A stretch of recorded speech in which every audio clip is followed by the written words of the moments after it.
السلام علیکم ورحمۃ اللہ وبرکاتہ۔ اعوذ باللہ من الشیطان الرجیم، بسم اللہ الرحمن الرحیم۔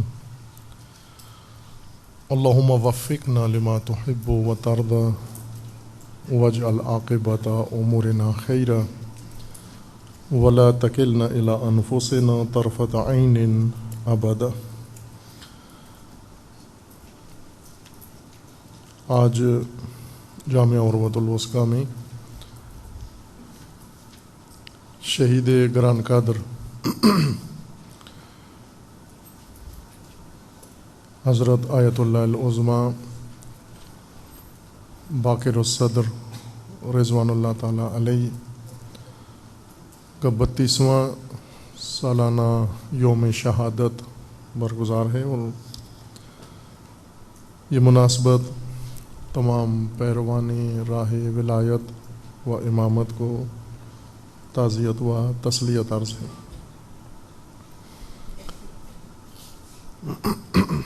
شہید صدر، شہید باقر الصدر یا پورا نام شہید سید محمد باقر الصدر رضوان اللہ تعالیٰ علیہ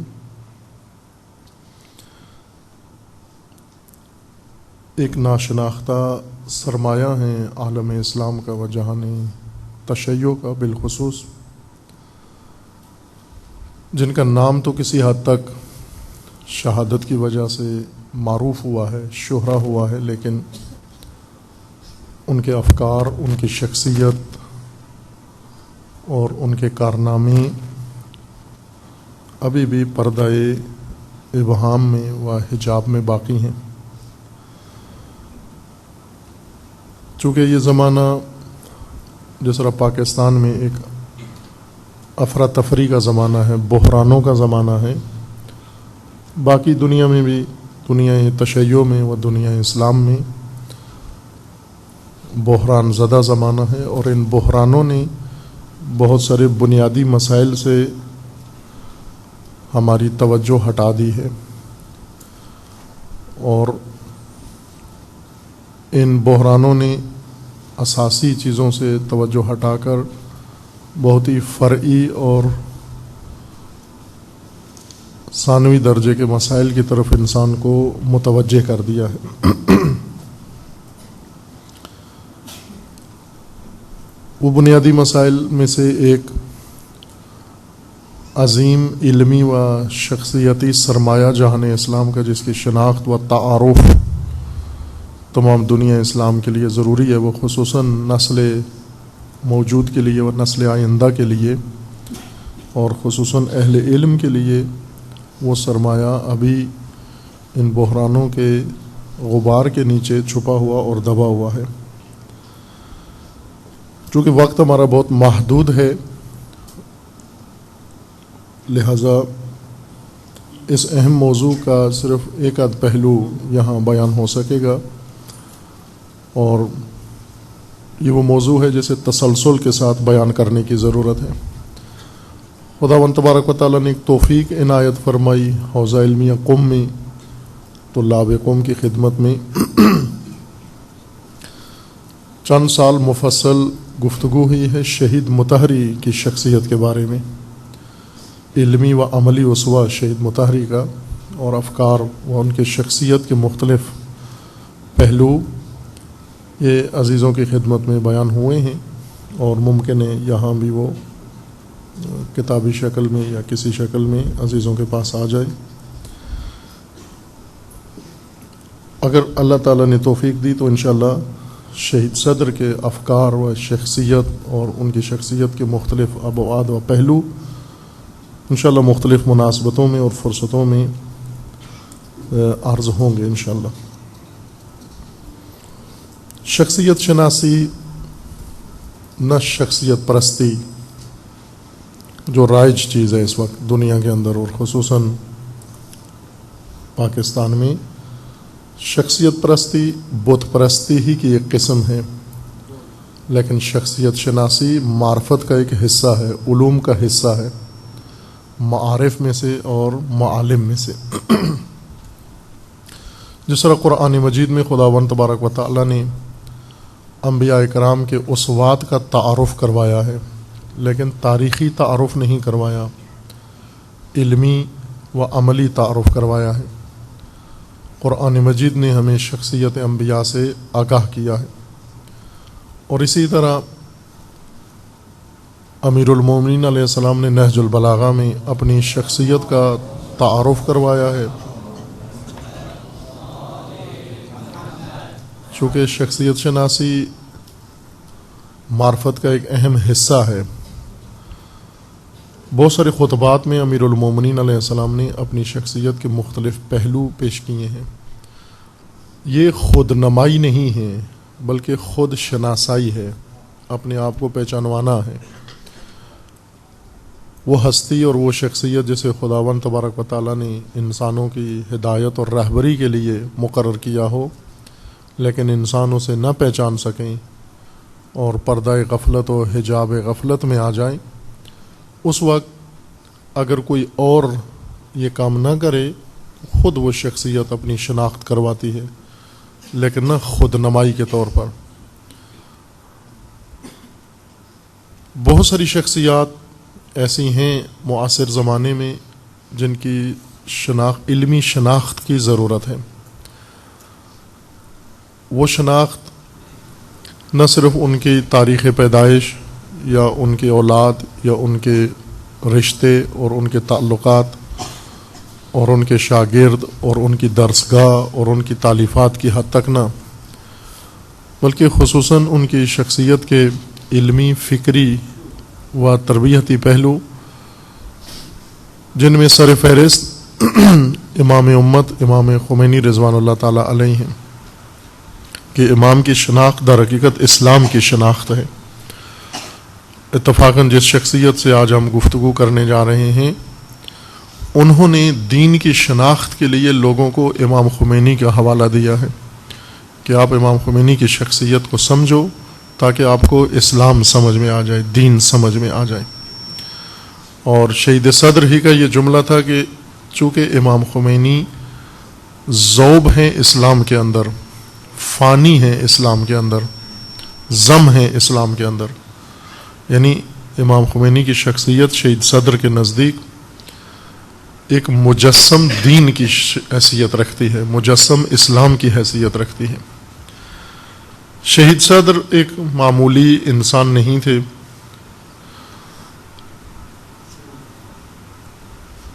کسی بھی مرحلہ میں انہوں نے ثابت کیا ہے کہ ایک غیر معمولی انسان ہے۔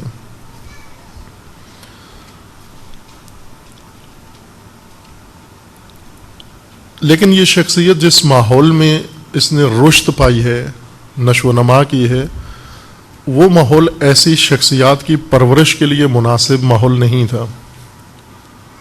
پیدا کاظمین میں ہوئے ہیں بغداد میں، اور ابتدائی عمر میں ہی نجف منتقل ہو گئے، چونکہ بھائی ان کے اہل علم تھے، وہ انہیں لے کر نجف منتقل ہو گئے۔ اور خصوصاً 3 بہت ہی بزرگوار شخصیت ہیں جو رشتے میں بہت قریبی تعلق ہے جن کا شہید صدر کے ساتھ، یعنی رشتے میں ماموں لگتے ہیں شہید صدر کے، آل یاسین، برادران آل یاسین۔ ان 3 ہستیوں کی اور خصوصاً سید رضی آل یاسین اور اپنے برادر بزرگوار سید اسماعیل صدر کی رہنمائی سے نجف اشرف کی طرف گئے اور وہاں جا کر باقاعدہ طور پر علوم دینی کا آغاز کیا، بہت ہی ابتدائی عمر میں، کہ معمولاً اس عمر میں تعلیم کی عمر نہیں ہوتی۔ شہید صدر بچپن سے ہی نبوغ اور استعداد غیر معمولی ان کے بچپن سے نظر آ رہی تھی، اور جس طرح اس زمانے میں ایک رجحان تھا کہ اچھے ذہین بچوں کو کسی اچھے اسکول میں ڈالا جاتا ہے اور پھر اسی اسکول کی مدد سے اسے بیرون ملک تعلیم کے لیے، اعلیٰ تعلیم کے لیے روانہ کر دیا جاتا ہے۔ شہید صدر کے خاندان میں بہت سارے لوگ ذہنی طور پر اسی بات کے لیے آمادہ تھے کہ اس بچے کے اندر اتنی صلاحیت پائی جاتی ہے اعلیٰ کہ یہ بیرون ملک منتقل ہو، چونکہ پہلے بھی عراق سے اور ان کے خاندان سے بہت سارے لوگ اس طرح سے عراقی سکولوں سے نکل کر پھر بیرون ملک گئے اور اعلیٰ تعلیم انہوں نے حاصل کی. لیکن ان دو شخصیات کے اثر کی وجہ سے، باہی اور ماموں کی وجہ سے، انہیں یہ رہنمائی ملی کہ وہ نجف اشرف منتقل ہو گئے. نجف اشرف میں شہید بزرگوار نے اپنی تحصیل کا و تعلیم کا آغاز کیا، اور اسی نبوغ کی وجہ سے، نبوغ غیر معمولی استعداد کو کہتے ہیں جو اکا دکا نادر کسی ایک انسان کے اندر پیدا ہوتی ہے. ذہین انٹیلیجنٹ لوگ الگ ہوتے ہیں، انہیں نابغہ نہیں کہتے. ذہین افراد اور ہوتے ہیں، نابغہ اور ہوتے ہیں. نابغہ اور ہوتے ہیں جو ذہانت سے مافوق ہوتے ہیں تھوڑے سے. جیسے ذہین اور کند ذہن دو کیٹیگریز ہیں، عام پائی جاتی ہیں کہ کچھ لوگ ذہین ہوتے ہیں، کچھ لوگ کند ذہن ہوتے ہیں. اور جتنا فرق ہوتا ہے ذہین اور کند ذہن میں، اتنا ہی فرق ہوتا ہے نابغہ اور ذہین میں. یعنی نابغہ اتنا ہی آگے ہوتا ہے ذہین انسان سے جتنا ذہین انسان کند ذہن سے آگے ہوتا ہے. یہی فاصلہ ہوتا ہے ان کے درمیان. اور یہ نبوغ شہید صدر کے اندر موجود تھا، خدا دادی نبوغ ان کے اندر موجود تھا. البتہ خاندان بہت ہی باعظمت خاندان تھا، صدر خاندان شناختہ شدہ. اس خاندان کے بہت سارے بزرگ پہلے بھی گزرے ہیں اور آج بھی معروف خاندان ہیں. صدر خاندان کی بڑی عظیم شخصیات، جن میں سے چند ایک کے نام ہم جانتے ہیں اور بعض ناشناختہ شخصیات ہیں.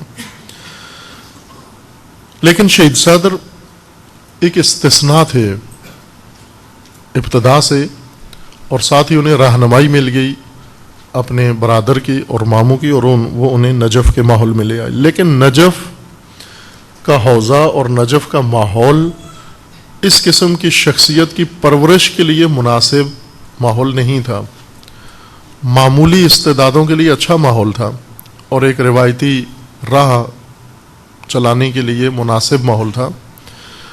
شہید صدر نے جو کچھ وہاں راستہ طے کیا، جو سفر طے کیا، اس اعتبار سے ایک بہت ہی انوکھی بات ہے کہ نجف جیسے ماحول میں رہ کر شہید نے جو راستہ طے کیا وہ فقط شہید ہی کا خاصہ ہے، چونکہ عموماً اس ماحول میں اس طرح کی شخصیت پروان نہیں چڑھتی.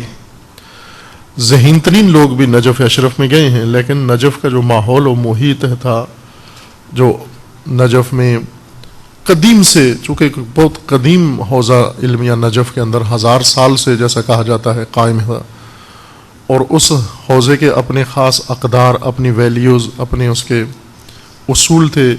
ایک روایتی کام نجف کے اندر ہو رہا تھا. شہید صدر اسی ماحول کے اندر گئے، لیکن ماحول سے ہٹ کر رشد کی. اس ماحول نے شہید کی شخصیت کو پروان نہیں چڑھایا، بلکہ خود سے اس شخصیت نے اپنی استعداد کو پہچانا اور استعداد کو پہچان کر اسے درست راہ میں ڈالا. استعدادیں خدا بہت ساروں کو دیتا ہے، لیکن عموماً یہ استعدادیں جس راہ کے لیے اور مقصد کے لیے ہوتی ہیں اس مقصد اور راہ میں جاتی نہیں ہیں.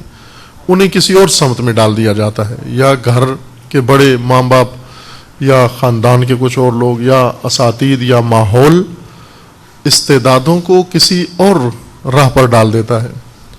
اگرچہ وہ ذہین لوگ با استعداد لوگ اپنے میدان میں جا کر کارکردگی دکھاتے ہیں، لیکن ان راہوں کے لیے ہوتے نہیں ہیں جن راہوں پر ان کو ڈال دیا جاتا ہے. شہید صدر پر یہ لطف الہی تھا کہ جہاں پر ایک سرشار استعداد خداوند تبارک و تعالیٰ نے انہیں عطا کی تھی، ساتھ ہی ایسے مربی و معلم بھی دیے جنہوں نے درست راہ پر شہید کو ڈال دیا، اس شناخت کی، استعداد کی اور اس کی رہنمائی مناسب کی ہے. شہید بہت جلد اپنی توانائیوں سے آشنا ہو گئے تھے. معلوم ہو گیا تھا انہیں کہ میرے اندر یہ صلاحیت موجود ہے. اگرچہ ماحول ایک روایتی قسم کا ماحول ملا، لیکن خود آگاہی شہید کے اندر جلدی پیدا ہو گئی، بچپن کے اندر ہی، ابتدائی نوجوانی میں، اور اس خود آگاہی نے شہید کو بہت مدد دی اس مقام تک پہنچنے کے لیے جو خدا نے انہیں عطا کیا ہے۔ لہذا خلاقیت شہید کے اندر بہت جلدی نمایاں ہو گئی ابتدائی ترین ایام میں، جوانی میں، اور اس خلاقیت کو ظہور کا میدان بھی ملا کہ اگر خلاقیت جیسی صلاحیت انسان کے اندر موجود ہو اور اسے اظہار کا میدان نہ ملے، وہ خلاقیت دب جاتی ہے، مر جاتی ہے وہاں پر۔ شہید نے یہ میدان خود بنایا اپنے لیے، خود ڈھونڈا اور اس میدان میں خود اترے۔ یہ نہیں کہ کسی نے ٹرے میں رکھ کے اور انہیں پیش کیا کہ یہ آپ کا میدان ہے اور اس میدان میں آپ آ کر اپنی خلاقیت دکھائیں، بلکہ خود سے اپنے لیے میدان تلاش کیا اور اس میدان میں جا کر اپنی خلاقیت کو پروان چڑھایا، اور وہ منزلیں طے کی جو عموماً نجف میں شاید 20 سال یا 25 سال میں ایک ذہین انسان طے کرتا ہے، شہید نے وہ منزلیں 5 سے 7 سال کے دوران طے کر لی ہوں۔ اس قدر عالیشان ذہانت و استعداد و میدان شہید کو ملا۔ شہید صدر نے عین جوانی کے ایام میں ہی روایتی تعلیمی نظام اور روایتی فکری نظام سے علیحدگی اختیار کر لی عملی طور پر، اور درک کر لیا کہ یہ سسٹم جو یہاں پر ہے موجود یہ کافی نہیں ہے، ناکافی ہے، اس کی کمیاں، اس کی کمزوریاں تلاش کر لیں۔ لہٰذا اپنے لیے انفرادی طور پر ایک علمی منہج اور ایک علمی میتھڈ شہید نے چنا، اختیار کیا اور اس پر چل پڑے، بالکل انفرادی طور پر۔ ایسی شخصیات کو اساتید زیادہ رہنمائی نہیں کرتے، یعنی اساتید کے سہارے یہ شخصیات نہیں پنپتی۔ ذہین لوگ اساتید کے سہارے آگے بڑھتے ہیں، لیکن نابغہ زیادہ ان کا انحصار نابغات کا اساتید پر نہیں ہوتا۔ بہت ساری شخصیات ایسی گزری ہیں کہ ان کی شخصیت کا کوئی کریڈٹ ان کے اساتید کو نہیں جاتا، چونکہ اساتید میں سے کوئی بھی اس سطح کا نہیں تھا، نہ ان کی فکر ایسے تھی، نہ ان کی روش ایسے تھی، نہ ان کا راستہ ایسے تھا، نہ ان کا مقصد یہ تھا، نہ ان کی شخصیت میں یہ عناصر شامل تھے، لیکن خوب ابتداءً ایک مرحلہ تعلیمی ان کے زیر سایہ طے کیا انہوں نے۔ شہید کو بہت عالیشان اساتید نصیب ہوئے، بعض معروف اساتید شہید کو ملے، جس طرح سے حضرت آیت اللہ العظمیٰ آغائے خوئی قدس سرو، ان جیسی شخصیات آغائے صدر کے اساتید میں سے ہیں، اور اس کے علاوہ بھی بہت سارے اساتید ہیں۔ لیکن جتنے بھی شہید کے اساتید ہیں ان میں سے کوئی بھی شہید کے مانند نہیں ہے، یہ شہید اپنے اساتید کے مانند نہیں ہے۔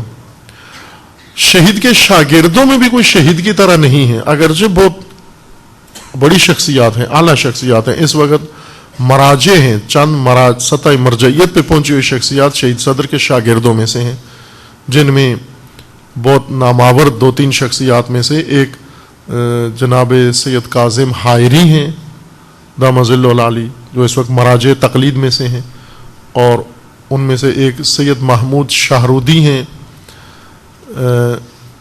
ہاشمی کے نام سے پہلے تھے، اب شاہرودی ان کو کہتے ہیں، سید محمود ہاشمی دامہ ظلہ العالی، جو سابقہ 10 سال پہلے، گزشتہ 10 سال ایران کے عدلیہ کے سربراہ رہے ہیں، عدلیہ کے سربراہ بھی رہے ہیں، سید محمود ہاشمی شاہرودی، اور اس طرح چند ایک اور شخصیات بھی ہیں بہت نمایاں، لیکن کسی کے اندر وہ شہید والا اثر و شہید والی شخصیت یا شہید کا رنگ نظر نہیں آتا، اگرچہ اثرات ہیں ان پر شہید کے، یہ بزرگوار ہستیوں میں، جو ہر ایک اپنی جگہ پر آج بہترین منشاء اثر ہے اپنے حلقہ میں، اور خدمات ہیں اور عظیم علمی خدمات ہیں ان سب شخصیات کی، لیکن شہید صدر ایک الگ شخصیت کا نام ہے اور ایک الگ راہ کا نام ہے، ایک الگ حقیقت کا نام ہے شہید صدر۔ عموماً ایسے ہوتا ہے، مثلا ہم دیکھیں ائمہ معصومین علیہ السلام کے شاگردوں میں سے درسی استفادہ ائمہ سے بہت ساروں نے کیا۔ ہم سنتے بھی رہتے ہیں کہ حضرت امام صادق علیہ السلام سے بہت سارے لوگوں نے علمی استفادہ کیا، جن میں معروف سنی فقہا، اہل سنت کے فقہا بھی معروف شامل ہیں۔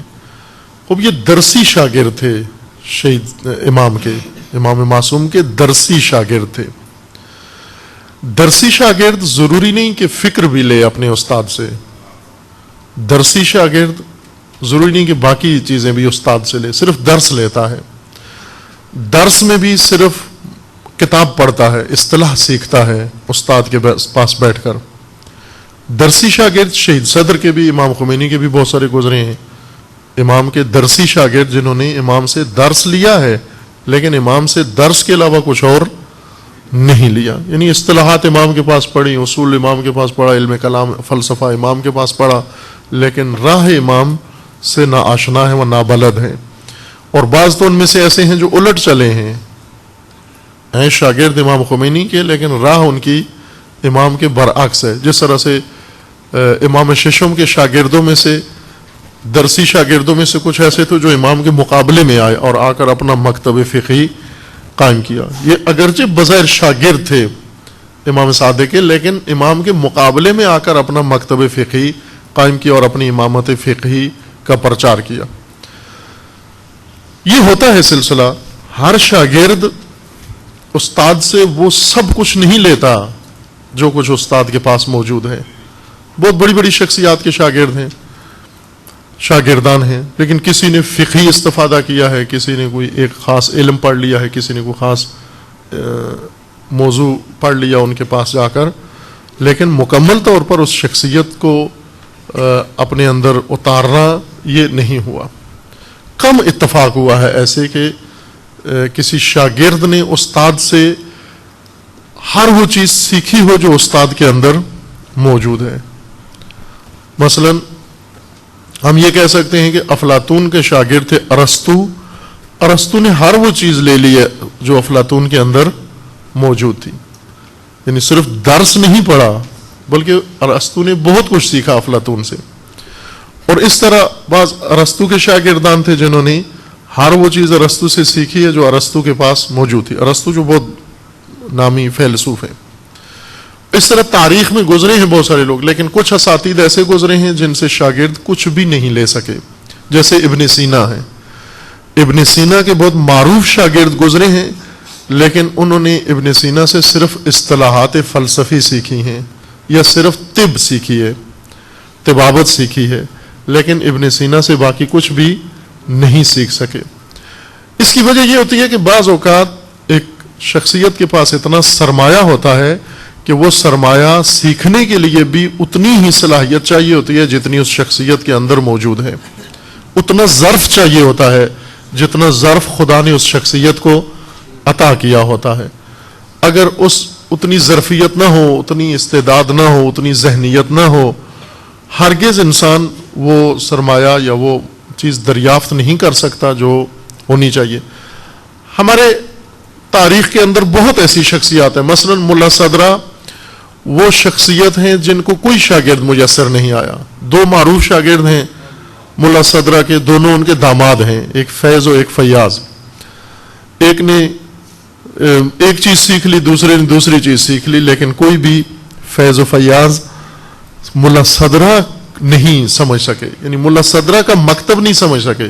ایک متکلم بن گیا اور ایک محدث بن گیا، جبکہ ملا صدرہ کوئی اور حقیقت کا نام تھا۔ خوب شاگرد نہیں لے سکے استاد سے، یعنی استاد کے اندر جو کچھ موجود تھا اتنی ظرفیت شاگرد کے اندر موجود نہیں تھی۔ اور اس طرح تاریخ میں رہا یہ نمونہ، وہ حتیٰ مثلا ایک نمونہ ہمیں نظر آتا ہے علامہ طباطبائی رضوان اللہ تعالیٰ علیہ میں، کہ یہاں پر ارسطو افلاطون کی نسبت پائی جاتی ہے کہ علامہ طباطبائی کے شاگردوں میں سے چند ایک، جن کا خود دو کا نام لیا علامہ طباطبائی نے، کہ دو ایسے تھے کہ جو کچھ میں دیتا تھا وہ سب لے لیتے تھے مجھ سے. ایک شہید مطہری کا نام لیتے تھے بار بار، اور ایک استاد بزرگوار ہمارے حضرت آیت اللہ جوادی عملی دامہ ذل العالی کا نام لیتے تھے. کہ یہ دو شخصیات ایسی ہیں کہ جنہوں نے علامہ طباطبائی سے ہر وہ چیز دریافت کی جو علامہ کے اندر موجود تھی، چونکہ ظرفیت کا تناسب تھا. لیکن شرکت کے لحاظ سے علامہ کے درس میں بہت سارے بزرگوار شخصیتوں نے شرکت کی، بہت بڑے بڑے نام ہیں، لیکن کوئی بھی علامہ کے مکتب و علامہ کے اصول و علامہ کی فکر کو درک نہیں کر پایا. اس طرح شہید صدر کے شاگردوں میں بہت عالی مقام اساتید ہیں، ابھی موجود ہیں بعض ان میں سے، لیکن تمام تر اپنے فضل و کمال کے باوجود شہید صدر جنہیں شہید خامس بھی کہا جاتا ہے کہ انہیں، یا شہید رابع کہا جاتا ہے، انہیں ان کی شخصیت کو وہ نہیں اٹھا سکے، حمل نہیں کر سکے، مکمل طور پر آئینہ نہیں بن سکے شہید صدر کی شخصیت کے لیے. اور شہید صدر کی شخصیت اتنی جامع و وسیع اور اتنی بلند ہے کہ معمولی انسان کے بس میں نہیں ہے اس شخصیت کو درک کر سکے، سمجھ سکے. جس طرح علی علیہ السلام اپنا تعارف کرواتے ہوئے نہج البلاغہ میں فرماتے ہیں کہ خطبہ نمبر 3 یہاں سے شروع ہوتا ہے کہ لقد تقمص فلان وهو يعلم ان فلاں مثلا یہ لبادہ خلافت اوڑھ لیا ہے، لیکن اسے معلوم ہے کہ ان محلی منہا محل القطب من الرہا ينحدر عني السيل ولا يرقى الي الطير. اس میں حضرت فرماتے ہیں کہ میرے قد کے لیے، میری قامت کے لیے جو لبادہ تیار کیا گیا تھا وہ دوسروں نے اوڑھ لیا ہے اور ان پر فٹ نہیں آتا، چونکہ اتنی عظیم قامت کسی کی نہیں ہے جو جتنی علی کی شخصیت عظیم ہے. یعنی حاکمیت، امامت و خلافت کا لبادہ خدا نے اس عظیم شخصیت کے قد کا بنایا تھا، لیکن وہ چھوٹے قد والوں نے اوڑھ لیا ہے، اپنا لیا ہے، اور ان پر فٹ نہیں آتا، عجیب لگتے ہیں اس لبادے کے اندر. اور پھر حضرت اپنی فرماتے ہیں کہ میں کون ہوں؟ ینحدر عنی السیل، کمالات کے سیلاب مجھ سے امڑتے ہیں اور مجھ سے پھوٹتے ہیں اور نشیبوں میں جاتے ہیں اور ہر چیز تک پہنچتے ہیں. میں منبع ہوں، میں وہ چوٹی ہوں، عظیم سربلند و سرب فلک، کہ جہاں سے فضائل و کمالات پھوٹتے ہیں اور سیلاب کی طرح بہہ نکلتے ہیں، آبشار نکلتے ہیں اس چوٹی سے اور نشیبوں میں پڑے ہوئے لوگوں تک پہنچتے ہیں. اور فرماتے ہیں کہ میرا مقام اتنا عظیم ہے کہ لا یرقى الی الطیر، کتنا ہی بلند پرواز پرندہ کوئی ہو، لیکن وہ پرندہ فکر وہ میری عظمت و میری حقیقت تک نہیں پہنچ سکتا. یہ حقیقت ہے، یہ اس میں کوئی ذرا برابر مبالغہ نہیں ہے ان جملوں کے اندر. یا شاید ہم کہیں کہ اگر انکسار ہو سکتا ہے، مبالغہ نہیں ہو سکتا ان کے اندر. عزیزان، وہ ہستی معصوم ہیں، وہ خلیفہ الہی ہیں، امام معصوم ہیں، قابل قیاس نہیں ہے کوئی امیر المومنین کے ساتھ. لیکن امیر المومنین کے شاگردوں میں اور امیر المومنین کے راہ کو طے کرنے والوں میں بھی ایسی ہستیاں پائی جاتی ہیں جو شاگردی کا شرف رکھتے ہیں امیر المومنین کے مکتب کی. ان میں بھی ایسی شخصیات ہیں کہ جن کے پائے کا کوئی بھی نہیں ہے، جن تک کسی کا طائر تفکر پرواز کر کے نہیں پہنچ سکتا، شناخت نہیں کر سکتا.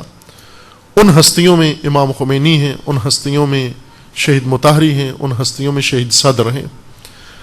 امام خمینی وہ ہستی ہیں جو ابھی بھی ناشناختہ ہے، تمام تر شہرت کے باوجود امام خمینی ناشناختہ شخصیت ہیں، ایرانیوں کے لیے بھی اور غیر ایرانیوں کے لیے بھی.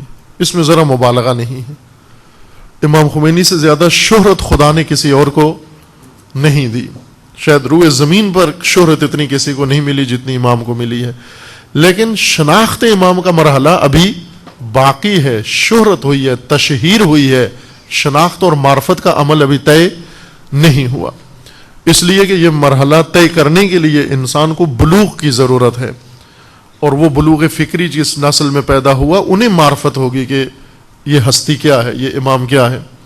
اگر اکا دکا کو خبر ہو جاتی ہے تو اس سے یہ دلیل نہیں ہو سکتی کہ سب شناخت رکھتے ہیں اس عظیم ہستی کی. ہمارے استاد بزرگوار حضرت آیت اللہ جوادی عملی، ان کا یہی فرمانا تھا کہ آپ کو کیا معلوم ما خمینی وما ادراک ما خمینی، آپ کو کیا معلوم کہ خمینی کیا ہے، کس حقیقت کا نام ہے؟ آپ کے نظروں میں ایک فقیہ ہے، ایک مجتہد ہے، ایک راہبر ہے، ایک لیڈر ہے، ایک انقلابی ہے، اور یہ سب جہاں پر امام کے عناوین و القابات ہیں یہ سب حجاب ہیں جن کے پیچھے امام خمینی کی شخصیت چھپی ہوئی ہے۔ حقیقت خمینی پنہان و مخفی ہے اور اس کو طلوع ہونا ہے، لیکن پہلے وہ نسل پیدا ہو جو اتنی شعور رکھتی ہو کہ جس کے ذہنوں پر امام خمینی کی شخصیت کھلے۔ اور یہی استاد بزرگوار ہمارے فرماتے ہیں کہ 200 سال چاہیے امام خمینی کی شخصیت کو سمجھنے کے لیے، یعنی 200 سال بعد جو نسلیں آئیں گی آپ کی اولاد، وہ در حقیقت درست سمجھیں گی کہ خمینی کس حقیقت کا نام ہے۔ اتنا عرصہ لگے گا عزیز من، اور یہ ہو چکا ہے، پہلے تاریخ میں ایسے ہوا ہے کہ نہیں پہچانا گیا۔ اس نہ پہچاننے کی ایک وجہ یہ ہے کہ معاصرت ایک حجاب ہے، ہم عصر ہونا ایک پردہ ہے۔ یہ اصطلاح معروف ہے اہل علم کے اندر، معاصرت یعنی ہم عصر ہونا حجاب ہے۔ ہم عصری کی وجہ سے بہت سارے لوگ نہیں پہچانے جا سکتے۔ اس دنیا سے چلے جائیں آپ، معمولی لوگ جو اس دنیا سے چلے جاتے ہیں، آپ دیکھیں بہت سارے لوگ بڑے اچھے لوگ ہوتے ہیں، لیکن جب تک زندہ ہیں کسی کو معلوم نہیں کہ یہ اچھے لوگ ہیں۔ جب اس کے جنازے میں اکٹھے ہوتے ہیں تو وہاں قصے شروع ہو جاتے ہیں، یہ تو بہت اچھا آدمی تھا، میرے ساتھ گیا، اس نے یہ اچھائی کی۔ دوسرا کہتا ہے مجھ سے سنو، آپ سے بڑھ کر اس نے میرے ساتھ اچھائی کی۔ یعنی وہاں اس کے چھپے ہوئے بعض پنہانی پہلو مرنے کے بعد روشن ہوتے ہیں، لیکن زندگی میں کسی کو معلوم نہیں ہوتا۔ بعض اوقات کوئی شخص مر جاتا ہے، اس کے اولاد کو مہمان آ کر بتاتے ہیں کہ یہ تمہارا والد، یہ تمہارا بزرگ کن کمالات کا مالک تھا، اور وہ خود حیران ہوتے ہیں کہ یہ ہمارا والد تھا لیکن ہم اسے نہیں پہچان سکے، چونکہ معاصرت ہم عصری حجاب ہے، پردہ ہے۔ یہ معاصرت نے بہت ساری حقیقتیں بہت ساروں کے نگاہوں سے چھپائی ہوئی ہیں۔ معاصرت کے پردے میں بہت کچھ چھپا ہوا ہے، اور ان حقائق میں سے جو چھپے ہوئے ہیں، ان حقائق میں سے یہ شخصیات ہیں عظیم الشان کہ خداوند تبارک و تعالیٰ نے یہ عظیم نعمتیں اسلام کو عطا کی ہیں، اور خصوصاً تشیع کے دامن میں یہ نعمتیں اپنی ڈالی ہیں۔ توجہ فرمائیں کہ امام خمینی جیسی شخصیت خدا نے چن کے مکتب تشیع میں پیدا کی ہے۔ شہید صدر جیسا نابغہ تشیع کے اندر پیدا ہوا ہے، شہید مطہری جیسی شخصیت کو تشیع کے اندر خدا نے پیدا کیا ہے۔ لیکن آج ان تینوں ہستیوں سے جتنا تشیع غافل ہے اتنا کوئی اور غافل نہیں ہے۔ اگر ان سے آشنا تھا کوئی، شہید صدر کو اگر کوئی جانتا تھا، ایک شہید بزرگوار پاکستانی شہید خدا رحمت کرے، ان کا ایک بہت خوبصورت جملہ تھا۔ وہ یہ کہتے تھے کہ سید الشہداء کو، حضرت حسین ابن علی کو صرف 2 طبقوں نے پہچانا تھا، ایک وہ جو حسین کے ساتھ گئے اور مر گئے، اور ایک جنہوں نے حسین کو مار دیا۔ انہی 2 کو پتا تھا حسین کون ہے، باقیوں کو معلوم نہیں تھا۔ یعنی شہید صدر کو پہچاننے والے اگر کہیں تو وہی تھے جو شہید صدر کے ساتھ جام شہادت نوش کر گئے، اور پھر وہ تھے جنہوں نے شہید صدر کو شہید کر دیا۔ انہیں پتا تھا یہ کیا ہے، یہ کیا شخصیت ہے، لیکن باقی حجاب معاصرت میں ابھی گرفتار ہیں۔ اور یہ تمام شخصیات کے ساتھ یہ ٹریجڈی ہے، حجاب معاصرت بہت ساروں کو چھپا کے رکھتا ہے۔ لیکن اس کے باوجود جو پہلو شہید صدر کی شخصیت کے نمایاں ہو چکے ہیں تمام تر حجابوں اور پردوں کے باوجود، ان میں عزیزان ایک شہید کا درس کا پہلو ہے۔ شہید صاحب درس بھی تھے، اور درس میں بھی اپنی نبوغ کا ثبوت دیا۔ ابھی آپ دیکھیں شہید کے بارے میں جتنی تحقیق ہوئی ہے، کتابیں، البتہ بہت محدود کام ہوا ہے شہید صدر کے بارے میں۔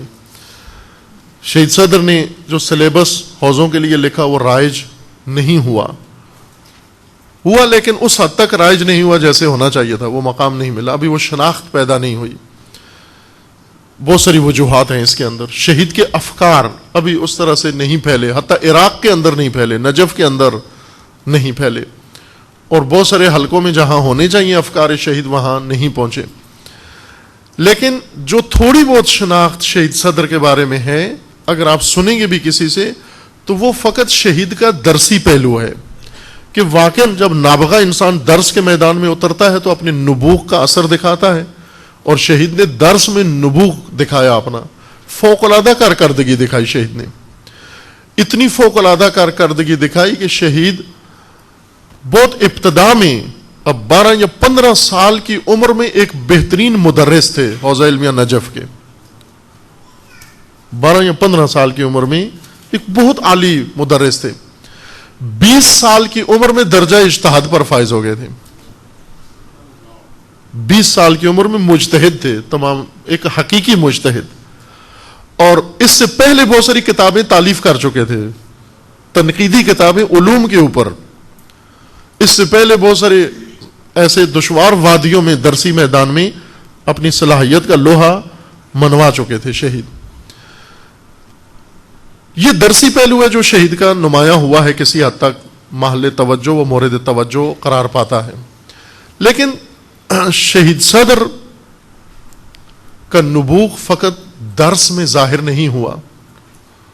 شہید جب شہید ہوئے تو ایک جامع شرائط مرجع تقلید تھے، اور اگر اس وقت کوئی ان کی عالمیت کا قائل ہو جاتا تو یہ مبالغہ نہیں تھا، اس سطح کی شخصیت ہے۔ 48 سال کی عمر میں شہید ہو گئی شہید صاحب، 48 سال میں، عین جوانی میں، یعنی علمی دنیا میں یہ جوانی کی عمر سمجھی جاتی ہے، عین جوانی میں انہیں شہید کر دیا گیا۔ بہت سارے علوم میں شہید نے ایک نئی طرح ڈالی، ایک نیا زاویہ کھولا، نئی راہیں کھولی، خصوصاً علمی اصول کے اندر۔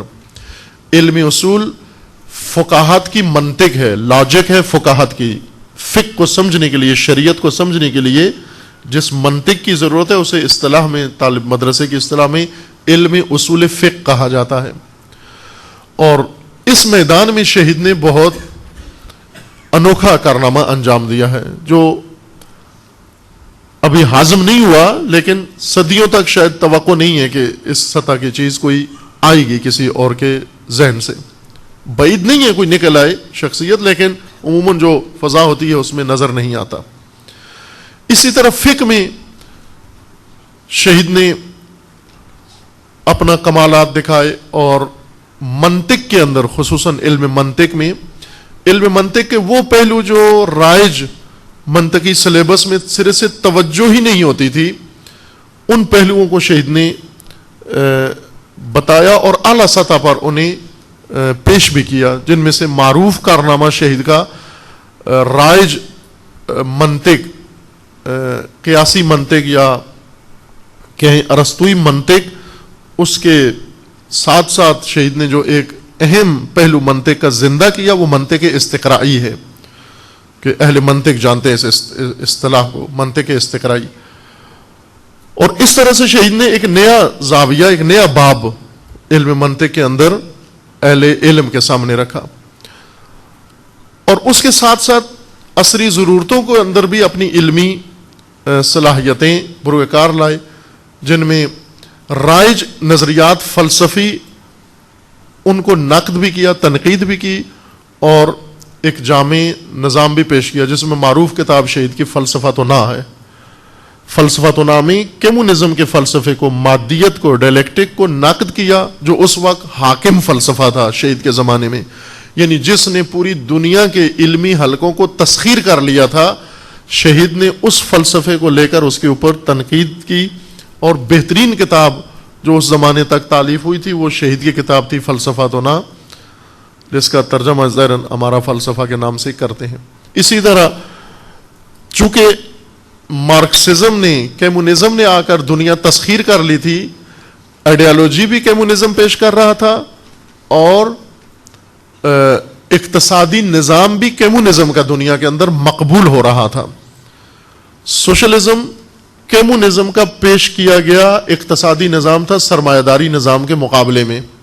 شہید نے اس میدان میں بھی آ کر دینی نقطہ نگاہ سے، اسلامی نقطہ نگاہ سے پہلی دفعہ تاریخ میں شہید نے اسلامی اقتصاد کے اصول بیان کیے، اور دوسرے اقتصادی نظاموں کے اوپر تنقید کی کہ یہ نظام درست نہیں ہے، علمی نقطۂ نگاہ سے، نہ دینی نقطۂ نگاہ سے. یہ نہیں کہا کہ دینی نقطۂ نگاہ سے یہ حرام ہے، نہ، یعنی یہ نہیں کہا کہ ربا حرام ہے، وہ حرام تو ہے، ربا نقصان دہ ہے، ربا ایک ناروا ظلم ہے انسانیت کے اوپر. یہ شہید نے ثابت کیا، یعنی جو اسلام مسلمان بھی نہیں ہے جو شخص، اس کو بھی ثابت کیا کہ ربا ظلم ہے. ہم تو مسلمان ہونے کی وجہ سے کہتے ہیں نا ربا حرام ہے، کہتے ہیں ربا حرام ہے لیکن کھا لیتے ہیں اس کو. اتفاقاً شہید نے اس پہلو کو اس باس میں بہت نمایاں کیا. ربا کی حلیت کے ہیلے اس سے پہلے کیا کرتے تھے لوگ، علماء فن تھا ان کے پاس، ایک طرف سے کلیئر فتویٰ دیتے تھے ربا حرام ہے، اور دوسری طرف سے 100 راستے خود بتا دیتے تھے ربا کھانے کا، شرعی طریقے. ایک طرف سے بہت ٹھوس قاطعیت کے ساتھ، جزم کے ساتھ کہتے ربا حرام ہے، جنگ با خدا ہے، لیکن دوسری طرف سے 100 راستے خود بتاتے تھے کہ یہ آپ کر سکتے ہیں، ان طریقوں سے آپ اس کو حلال کر سکتے ہیں. یہ ہیلے تھے. شہید نے آ کر اس مسئلے کو چھیڑا اور کہا کہ یہ کیوں ایسے ہوتا ہے کہ ربا کو حرام قرار دے کر پھر اس کے 100 راستے حلال ہونے کی کیوں نکالتے ہو آپ لوگ. وجہ بیان کی. شہید فرماتے ہیں کہ اس کی وجہ یہ ہے کہ ہمارا جو اجتہادی نظام و ہماری جو فقہ احکام، یہ صرف فرد کے مفادات کو دیکھ رہی ہے، امت کے مفادات کو نہیں دیکھتی، سوسائٹی کے مفادات کو نہیں دیکھتی، معاشرے کے مفادات کو نہیں دیکھتی. لہذا اگر سود حرام ہو اور اس کو کوئی قانونی یا شرعی طریقہ نکال کر اس کو جائز قرار دیا جائے تو فرد کا فائدہ ہو جاتا ہے، لیکن امت کی ہلاکت ہو جاتی ہے، تباہی ہو جاتی ہے. معاشرہ نقصان اٹھاتا ہے ربا سے. فرد کو ربا سے فائدہ ہوتا ہے، اس میں کوئی شک نہیں ہے، ربا خواری سے، ربا سود خوار کو فائدہ ہوتا ہے، لیکن سود کھانے کے حلال طریقے شرعی یا قانونی نکالنا، اس سے مثلا ٹیکس ہے، اگر ٹیکس کے قانونی راستے نکال لیے جائیں، ٹیکس کے حلال کرنے کے یا ٹیکس نہ دینے کے، ٹیکس چھپانے کے، ٹیکس چرانے کے حلال طریقے نکال لیے جائیں، تو جس شخص نے ٹیکس بچا لیا اس کا فائدہ ہوا ہے، جس فیکٹری کے مالک کا ٹیکس بچ گیا اس کا فائدہ ہوا ہے، لیکن سوسائٹی کا نقصان ہوا ہے، امت کا نقصان ہوا ہے، معاشرے کا نقصان ہوا ہے، اس کو تباہی کی طرف لے گئے ہیں آپ. شہید نے یہ نقطہ اٹھایا کہ یہ ہیلے، چونکہ شریعت کے اندر ایک بہت بڑا چیپٹر ہے ہیلوں کا، ان کا نام ہی ہیل ہے، ہیلے، شرعی ہیلے. شرعی ہیلوں سے مراد کیا ہے؟ یعنی حرام چیزوں کو حلال کرنے کے قانونی طریقے، خمس معاف کرانے کے قانونی طریقے، شرعی طریقے، کہ ان طریقوں سے اگر آپ چلیں تو آپ خمس بچا سکتے ہیں اپنا. بتائے گئے ہیں باقاعدہ. مثلا آپ نے اگر 1 جنوری خمس کی تاریخ رکھی ہوئی ہے تو آپ اسی رات کو 31 دسمبر کو آپ سارا پیسہ اپنی بیوی کے اس میں اکاؤنٹ میں ڈال دیں اور اس کو ڈونیٹ کر دیں، اس کو ہبہ کر دیں اس کو، اور 1 جنوری کو آپ فقیر ہیں، داتا صاحب پہ جا کے کھائیں آپ کھانا، آپ کے پاس پیسہ ہی نہیں ہے. لہذا خمس کس، بلکہ آپ خود مستحق خمس ہیں 1 جنوری کو، لیکن 2 جنوری کو جب یہ ڈیٹ گزر جائے، 2 جنوری کو پھر بیوی کے اکاؤنٹ سے اپنے اکاؤنٹ میں ٹرانسفر کر لیں. کیا ہوا؟ سال بھی گزر گیا، خمس بھی نہیں دیا. خوب، کس کو ٹوپی پہنائی؟ کس کے ساتھ چالاکی کی ہے؟ شہید فرماتے ہیں کہ یہ تفکر میں غلطی کی وجہ سے ہے. تفکر میں بنیادی غلطی ہے. تفکر کیا ہے؟ کہ ہم نے ہر قیمت پر فرد کے مفاد کو بچانا ہے، جبکہ دین آیا ہے سوسائٹی اور اجتماع کے لیے، اور فرد کو سوسائٹی کے ضمن میں، سوسائٹی کی پرورش میں دین پالنا چاہتا ہے. خوب، یہ باریکیاں اس مسلک کے اندر شہید نے اپنی کتاب کے اندر اقتصاد و نامی بیان کی ہیں. اور اس کے علاوہ باقی غیر سودی بینکاری نظام، اسلامی نقطۂ نگاہ سے غیر سودی بینکاری نظام، پہلی دفعہ شہید صدر نے دنیا کو متعارف کروایا کہ بینک بھی ہے، بینکاری نظام بھی ہے، اور غیر سودی بھی ہے. یہ سب درسی کارنامے ہیں شہید کے عزیزان، کے وسیع ہیں، میرا سارا وقت اس میں چلا جائے گا، جبکہ چاہتا نہیں تھا کہ میں اس پہلو کو زیادہ بیان کروں، چونکہ یہ شناختہ شدہ پہلو ہے شہید صدر کے شخصیت کا، درسی پہلو، کہ درسی لحاظ سے شہید ایک اعلیٰ نبوغ و ایک بہت اعلیٰ مقام پر فائز تھے، جو مسلمات میں سے ہے، قابل انکار نہیں ہے، نہ کوئی انکار کر سکتا ہے اس کا. اگرچہ معاصرت کے حجاب میں چند چیزیں حجاب ہوتی ہیں. ایک معاصرت، ایک حسادت. شہید صدر ان دونوں کا شکار ہوئے ہیں، بلکہ یوں کہوں گا کہ 3 چیزوں کا شکار ہوئے ہیں شخصیت شہید. ایک معاصرت، ایک حسادت، اور ایک استبداد یا استبدادی سیاست.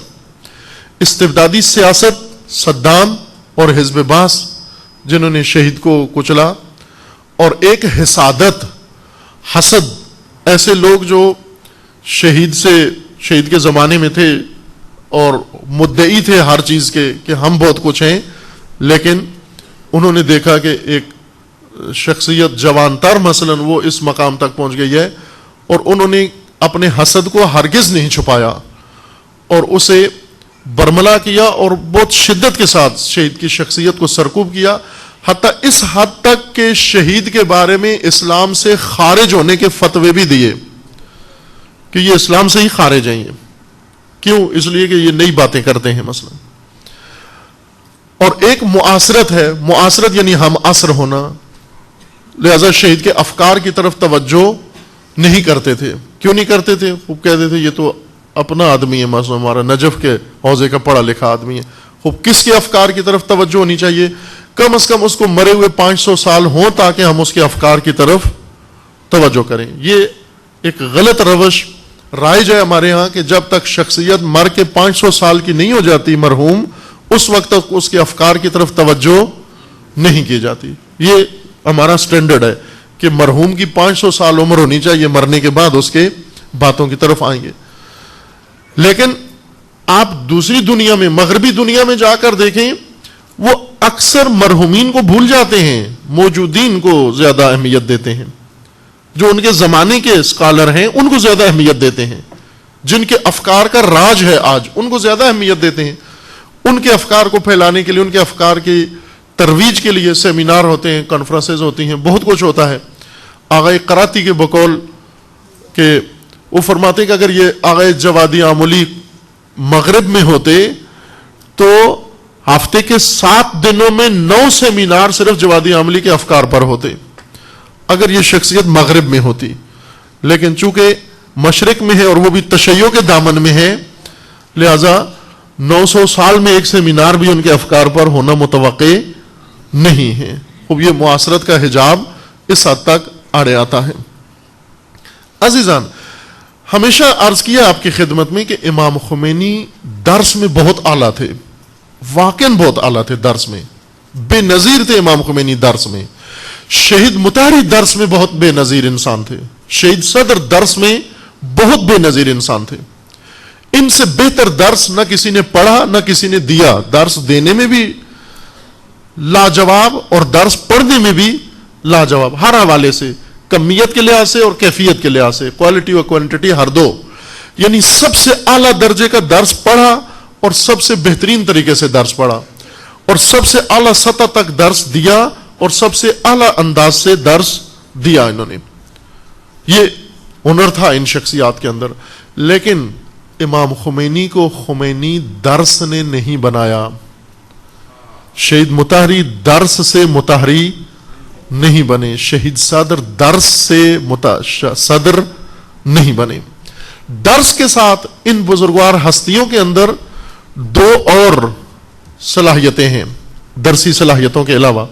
ان کے درسی شاگرد بھی ہیں، امام کے بھی ہیں، شہید مطہری کے بھی ہیں، اور شہید صدر کے بھی ہیں، اور دیگر بزرگوں کے بھی درسی شاگرد ہیں. کہ درسی شاگرد ایسے ہی ہیں جیسے اہل سنت کے ائمہ امام صادق کے شاگرد ہیں، وہ درسی شاگرد ہیں، فکری شاگرد نہیں ہیں. اور وہ ہر وہ چیز جو امام کی ذات میں تھی وہ انہوں نے دریافت نہیں کی. دوسری چیز جو ان ہستیوں کے اندر، خصوصاً ان 3 بزرگواروں کے اندر موجود تھی، وہ درک ہے. درک، درس کے ساتھ ساتھ درک، کاف کے ساتھ. درک یعنی وہ چیزیں، وہ حقائق سمجھنا جو دوسرے، بعض اوقات انسان درس سمجھتا ہے، کتاب میں جو لکھا ہوا سمجھ رہا ہے، لیکن حالات کو نہیں سمجھ رہا، زمانے کو نہیں سمجھ رہا، تقاضوں کو نہیں سمجھ رہا. راہ کو نہیں سمجھ رہا، مقصد کو نہیں سمجھ رہا، چیلنجز کو نہیں سمجھ رہا، مشکلات کو نہیں سمجھ رہا، شبہات کو نہیں سمجھ رہا، آنے والے زمانے کو نہیں سمجھ رہا، درک نہیں رکھتا، صرف درس میں غرق ہے. اور یہ جو غرق در درس ہے، اعلیٰ ترین سطح تک درس حاصل کر لیتا ہے، لیکن چونکہ درک نہیں رکھتا اپنے زمانے سے، درک نہیں رکھتا مسائل سے و امورات سے، اس وجہ سے یہ درس اس کے کسی کام نہیں آتا. درس اس وقت انسان کے کام آتا ہے جب درک بھی بہت اعلیٰ ہو انسان کے پاس، انسان کو پتہ ہو کہ اس درس کو کہاں لے جا کر جانا ہے مجھے. آپ ایک ڈاکٹر کی مثال لیں، ڈاکٹر جس نے بہت اچھا درس پڑھا ہے اور بڑا اعلیٰ کامیاب ڈاکٹر بن گیا ہے، اگر انسانیت کا درک نہ ہو، اس کے اندر مشکلات کا درک نہ ہو، تو یہ تمام تر علم اس کا کسی کام نہیں آتا. بس درک ہونا ضروری ہے. شہید صدر کے اندر درک اعلیٰ درجے پر موجود تھا، یعنی دقیق بصیرت و ادراک. جہاں درس پڑھا، کتابیں سمجھی، اصطلاحات سمجھی، علوم پڑھے اور اپنے اعلیٰ سطح تک پڑھے، وہاں پر یہ بھی دیکھا کہ اس وقت حقائق کیا ہے، اس وقت زمانہ کیا ہے، اس وقت مشکلات کیا ہیں، اس وقت کرنا کیا ہے مجھے. یہ درک انسان کے اندر اس وقت اس کو سمجھ میں آتی ہے یہ بات. یہ وہی فکر تھی امام کی، شہید صدر کی. امام خمینی کے اندر درک اعلیٰ درجے کا تھا. توجہ کریں، شاہ ایران کے اندر کھیلتا تھا، ہر ایک سے سب کچھ کر رہا تھا. شاہ نے بلدیاتی انتخابات کروائے اور ان بلدیاتی انتخابات میں اس نے قسم نامے میں قانون بدل دیا بلدیاتی انتخابات کا امام خمینی کے زمانے میں. ابھی امام خمینی قم میں ایک مدرس تھے معمولی سے ناشناختہ، اور ایران میں بلدیاتی انتخابات کا قانون بدلا گیا. اس میں مسلمان ہونے کی شرط ہٹا دی گئی کہ کینڈیڈیٹ کے لیے مسلمان ہونا ضروری نہیں ہے. اور دوسرا، جب قسم کھانے کا وقت آئے گا تو اس کے لیے قرآن پر قسم کھانا ضروری نہیں ہے، بلکہ آسمانی کتاب پر قسم کھا لی جائے تو کافی ہے. خوب سارے خاموشی سے بیٹھے ہوئے تھے کہ کوئی حرج نہیں ہے، وہ ایک بلدیاتی انتخابات ہے، سیاست کا دین سے کیا تعلق ہے، علماء سے کیا تعلق ہے، مدرسوں سے کیا تعلق ہے. درس میں سارے مشغول تھے. اہل درس کے اندر درک نہیں تھا، لیکن امام کے اندر درک تھا. امام نے فوراً پہچان لیا کہ یہ کیا ہو رہا ہے. یہ کیا تھا؟ امام سمجھ گئے کہ اصل میں فرقہ بہائیت وہ اس حکومت کے پیچھے موجود ہے اور وہ اپنے لیے میدان ہموار کر رہا ہے، اور سیاست میں، بیوروکریسی میں، حکومت میں، کابینہ میں، پارلیمنٹ میں بہائیت کو لانے کے لیے دروازہ کھولا جا رہا ہے. خوب یہ کسی درسی کتاب میں نہیں لکھا ہوا کہ بہائیت کن مرموز طریقوں سے کسی قوم کے اندر نفوذ کر جاتی ہے، وہابیت کن طریقوں سے اس کے اندر نفوذ کر جاتی ہے، مرزائیت کن طریقوں سے اس کے اندر چلی جاتی ہے، دشمن کن طریقوں سے انسان کے اندر نفوذ کر جاتا ہے. یہ کسی درسی کتاب میں لکھا ہوا نہیں ہوتا. یہ کہاں سے سمجھتا ہے؟ ایک فقیہ اپنے درک سے اور بصیرت سے سمجھتا ہے. امام نے، اور فوراً امام نے کتاب لکھی، وہی کتاب جو آج بہت متنازع بنا دی گئی ہے، کشف اسرار. وہ امام کا مبارزے کا پہلا قدم تھا کہ بہائیت کے خلاف امام نے وہ کتاب لکھی، لیکن اسے آج دوسرے حوالے سے پیش کرتے ہیں بعض لوگ. وہ بہائیت کے خلاف تھی وہ کتاب، کشف اسرار کے نام سے. اور اس وقت امام نے کھل کے بلدیاتی انتخابات کی مخالفت کی اور بہائیت کے نفوذ کے راستوں کو امام نے بند کیا. اور پھر اسی طرح بعد میں چند قدم پر شاہ نے دوبارہ انقلاب کا نعرہ لگایا. شاہ نے انقلاب کا نعرہ، شاہ انقلابی ہو گیا، بہت بڑا انقلابی ہو گیا، ایرانی شہنشاہ. خوب اگر ہم ہوتے یا ہمارے ہاں کوئی شاہ انقلابی ہو جائے تو ہم تو اس کا پرچم چلا کے اسی کو زندہ باد کرنا شروع کر دیں گے، چونکہ ہمارے لیے کافی ہے کہ انقلاب کا نعرہ کس کی زبان پر جاری ہوتا ہے. ابھی کوئی لندن سے کہتا ہے میں انقلاب لانے والا ہوں، کوئی ادھر قذافی اسٹیڈیم سے کہتا ہے میں انقلاب لانے والا ہوں، کوئی کہاں سے، کوئی کسی نالے سے بیٹھ کر کہتا ہے میں انقلاب لے کر آ رہا ہوں، اور ہم سب کے انقلاب کے منتظر بیٹھے ہوئے ہیں. ابھی سونامی آنے والا ہے. درک چاہیے عزیز من، ایک ملت کو شعور چاہیے، اس کی لیڈرشپ کو شعور چاہیے. لیڈر قائد صرف استقبال کروانے کے والے کا نام نہیں ہے.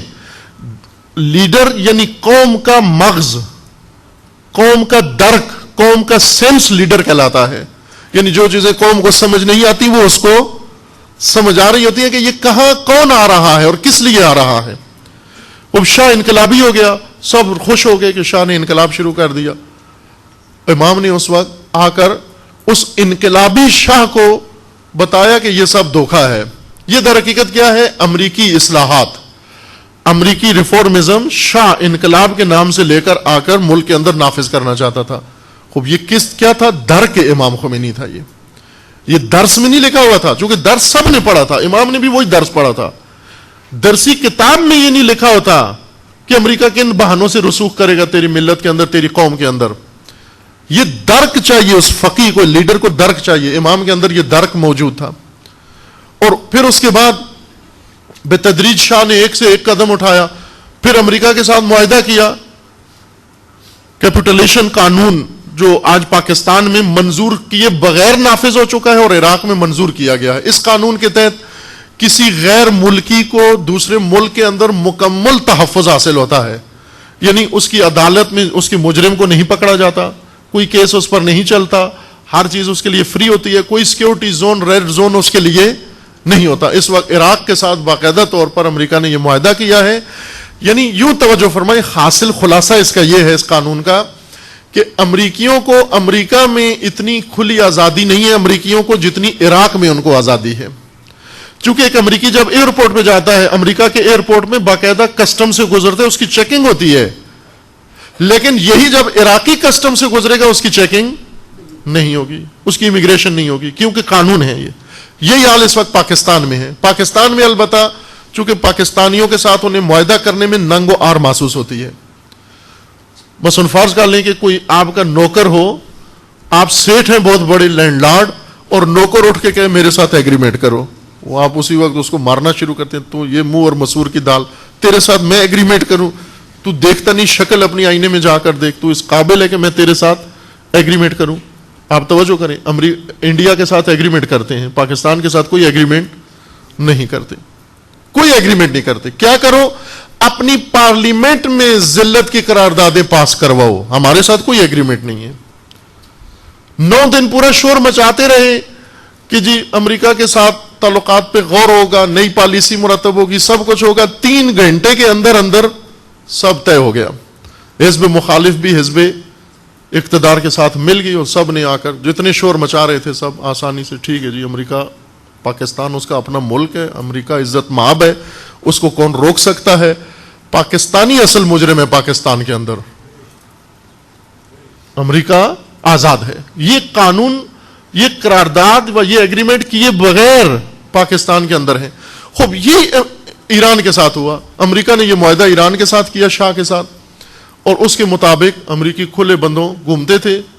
امام نے درک کیا کہ یہ کیا ہو رہا ہے, یہ غلامی کا مسودہ ہے جس پہ سائن ہوئے. یعنی اس کا مطلب یہ ہے کہ یہ ملت اس ملت کی غلام ہے, یہ نوکر ہیں اس کے. یہ درک تھا امام خمینی کا. یہی درک شہید صدر کے اندر موجود تھا. عزیزمان, اس درس نے جو صلاحیت پیدا کی شہید کے اندر, درک بڑھا دیا, اور وہ حقائق اور وہ امور جو عام آدمی کو سمجھ میں نہیں آتے وہ سمجھنا شہید نے شروع کیے, اور ان کے مطابق اقدامات شروع کیے, اور ان کی طرف راہیں کھولنا شروع کیے. ایسے پروجیکٹ شروع کیے شہید نے, ایسے سلسلے آغاز کر دیے اسی وقت سے, بعض خاموشی کے ساتھ اور بعض کھلے, کہ یہ شہید کا اعلیٰ درک تھا. میں چاہتا تھا ان میں سے چند آپ کی خدمت عرض کروں, لیکن اگلا مطلب رہ جائے گا جو زیادہ مہم تر ہے. درس, درک اور درد. امام کو درس نے خمینی نہیں بنایا, درد نے خمینی بنایا ہے. درد نے خمینی بنایا ہے. آپ دیکھیں پورا حوزہ علمیہ نجف جس میں بہت عظیم الشان شخصیات تھیں اور ہیں, خدا حفظ کرے جو موجود ہیں اور خدا رحمت کرے جو اس دنیا سے گزر گئے ہیں, لیکن عزیزان شہید صدر اسی نجف کے اندر رہ کر جو راستہ انتخاب کیا, وہ کس نے شہید کو مجبور کیا, کس نے اکسایا, کس نے اٹھایا کہ اس درد سر والی راہ کو اپنائیں, چین و آسودگی و عافیت کے راستے کو چھوڑ دیں. در حقیقت شہید صدر نے شہادت کو انتخاب کیا ہے, چنا ہے اپنے لیے شہادت کو. وقت نہیں تھا, میں الایا بھی نہیں ہوں ساتھ. ایک خط صدام نے 3 دفعہ ایلچی بھیجا شہید صدر کے پاس جیل میں. چند دفعہ شہید کو اس نے اسیر کیا, آخری دفعہ جو اسیر کیا تو جیل میں 3 دفعہ صدام نے ایلچی بھیجا اپنا, اور ایک خط لکھا, گرفتاری سے پہلے خط لکھا صدام نے شہید صدر کو. اس خط کے اندر انہیں روکا کہ آپ باز آ جائیں, آپ سیاست میں مداخلت نہ کریں, آپ اسلاف کے طریقے پہ چلیں. یہ اتنے زیادہ علماء و مراجع نجف میں بیٹھے ہیں, کچھ بھی نہیں کر رہے, آپ کیوں بیچ میں ایک نیا راستہ کھولتے ہو, نئی تشویش پیدا کرتے ہو, یہ کیا کرنا چاہ رہے ہو آپ؟ توہینامیز ایک خط لکھا. اس خط کے جواب میں شہید صدر نے صدام کو خط لکھا. یعنی پہلے شہید نے, ہوا یوں تھا کہ پہلے شہید نے صدام کو خط لکھا اور اس میں واضح و نصیحت کی اس کو کہ تو ظلم سے باز آ جا, ستم سے باز آ جا, اور یہ راستہ تو نے جو اختیار کیا ہے یہ غلط راستہ ہے, اور اگر تو اس راہ سے باز نہیں آیا تو ہم اقدام کریں گے تیرے خلاف. صدام ڈکٹیٹر, مستبد, اس کو بہت تکلیف ہوئی کہ یہ ایک مولانا یہ ایسا ہتاکانہ خط مجھے لکھتا ہے, یہ اس طرح سے مجھے پکارتا ہے, للکارتا ہے. اس نے بہت ہی تند خط لکھا توہینامیز شہید صدر کو. شہید صدر نے اس کے جواب میں پھر خط لکھا, فرمایا کہ میں نے ہمدردی کی تھی تجھے بچانے کے لیے, میں نے کہا تھا تو اپنی راہ بدل دے, توبہ کر لے اور اس ظلم سے باز آ جا, لیکن تو باز نہیں آیا اور تو مجھے قتل کی دھمکی دیتا ہے. تجھے معلوم نہیں ہے, تو مجھے قتل سے ڈراتا ہے. یہ وہی جملے جو سید الشہداء علیہ السلام نے بیان کیے تھے کربلا میں, اتخوفنی بالموت, تو مجھے موت سے ڈراتا ہے. موت تو ہماری محبوب چیز ہے, شہادت تو ہماری آرزو ہے. اور شہید نے فرمایا کہ میں شہادت سے نہیں ڈرتا, میں شکنجوں سے نہیں ڈرتا, میں اسارت سے نہیں ڈرتا, میں کسی چیز سے نہیں ڈرتا. میں یہ ذلت قبول نہیں کرتا جو تو نے ٹھوس دی ہے عراق کے اوپر, عراقی مسلمانوں کے اوپر اور عراقی علماء کے اوپر. میں یہ ذلت ہرگز قبول نہیں کرتا. شہید نے یہ جرأت در حقیقت شہید کی صفات عالیہ میں سے شہید صدر کی ایک یہ تھی کہ مطیع امام خمینی تھے. یعنی میں یوں عرض کروں گا کہ پہلا مرجع تقلید تھے جنہوں نے مرجع تقلید ہوتے ہوئے امام کی اطاعت کی ہے, اطاعت کی امام کی, اور لوگوں کو حکم دیا, خود مرجع تقلید تھے. میں نے عرض کیا کہ اگر شہید صدر کی عالمیت کا کوئی دعویٰ کرے تو مبالغہ نہیں ہوگا. اپنے زمانے کے جتنے مراجع کرام تھے, اگر کہا جائے کہ شہید صدر ان سب سے برتر مرجع تھے, کوئی میری نظر میں کوئی مبالغہ نہیں ہے. یہ صلاحیت تھی شہید صدر کے اندر, لیکن کبھی انہوں نے خود نہیں کہا, دعویٰ نہیں کیا اس قسم کا. اساتید کا احترام کرتے تھے, بزرگوں کا نہایت احترام کرتے تھے شہید, لیکن مرجعیت کے باوجود شہید صدر نے امام کی اطاعت کا حکم دیا اور اطاعت کی بھی. صدام کو للکارنے کا طریقہ در حقیقت شہید نے امام خمینی سے سیکھا تھا. یعنی وہ خطوط امام کے جو شاہ کو لکھتے تھے جس لہجے میں, اور طاغوت کہہ کر اس کو لکھتے تھے, شہید صدر کے سامنے تھے. شہید کو پتا تھا کہ جب ایک عالم اس طرح سے اپنے صدام سے زیادہ مستبد حاکم کو اس طرح سے پکار سکتا ہے, اپنے ملک کے یزید کو پکار سکتا ہے, تو میں کیوں اپنے ملک کے یزید کو نہیں پکار سکتا.